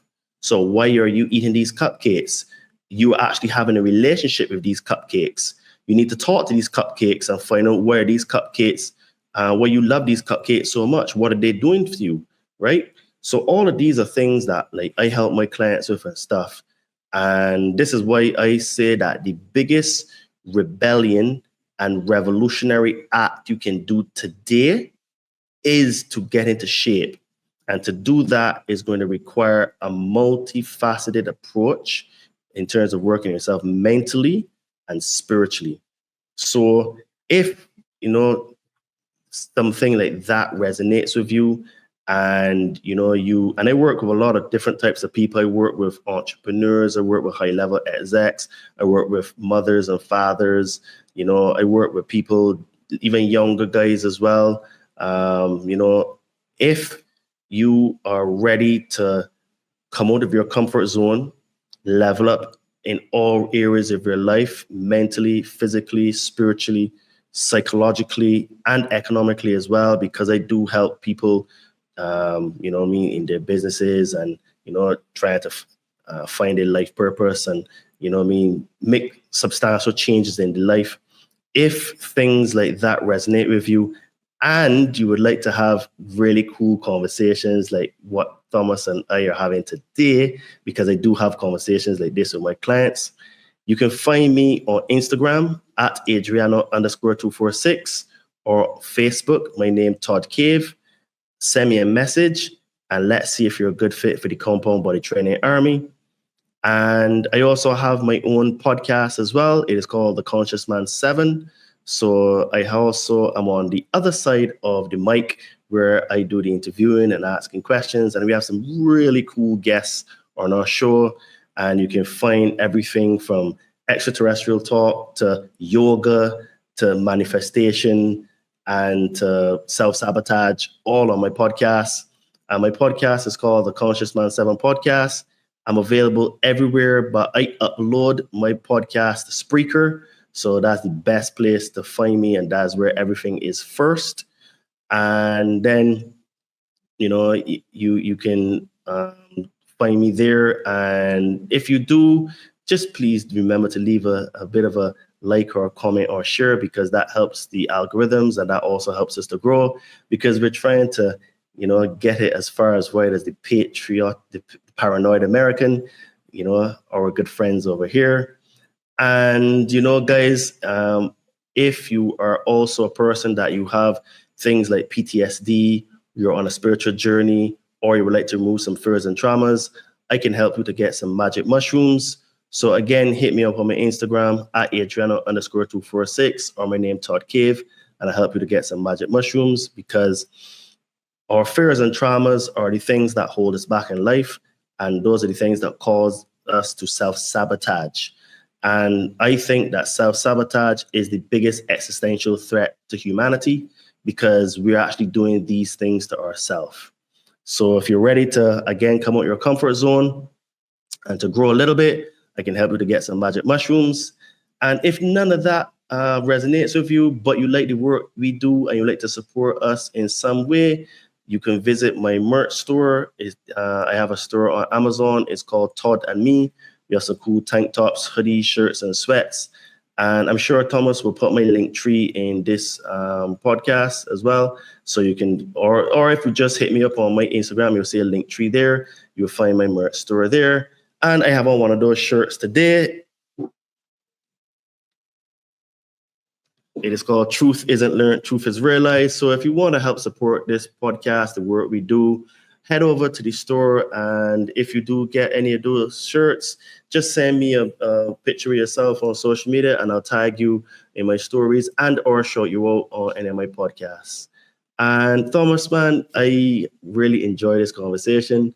And, you're welcome to come on my show anytime you want. And we can talk more about some of the stuff that you're special and expert in. And because my folks do love all the conspiracies as well and secret societies. So you have an open invitation to whenever you want to come. And yeah, guys, this has been an awesome treat. And I'll try my best not to make it another year, Man, you just did a great job of wrapping up. I guess I'll just say thanks for coming on, and for everyone, your links will be in the description. And if you're feeling in the likey and sharey kind of mood, like go ahead and do that now. Go do the like and the share on this video because that's how all this stuff works. So, hey, thanks, Todd. I'll talk to you again on your show soon, and you'll be back sooner than a year. All right? Yes, sir. I'm looking forward to it. All right, guys. Until next time. See you then.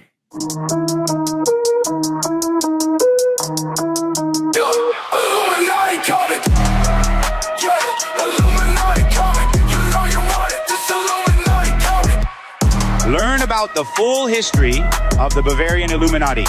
Adam Weishaupt, Alumbrados, Jesuits, Rosicrucians, Freemasons, and more. From the 18th century to modern day, we expose it all.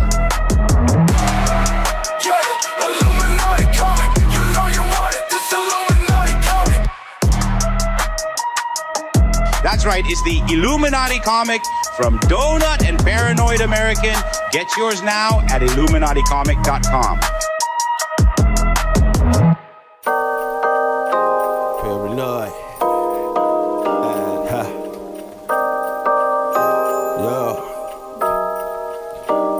I scribble my life away, driven to write the page. Will it enlighten your brain? Give you the flight, my plane, paper the highs ablaze. Somewhat of an amazing feel when it's real to real. You will engage it. Your favorite, of course, the Lord of an arrangement. I gave you the proper results to hit the pavement. If they get emotional, hate maybe your language, a game, how they playing it well without Lakers. Evade them, whatever the cost, they are the shapeshift. Snakes get decapitated, met is the apex. Execution of flame you out, nuclear bomb distributed at war, rather gruesome for eyes to see.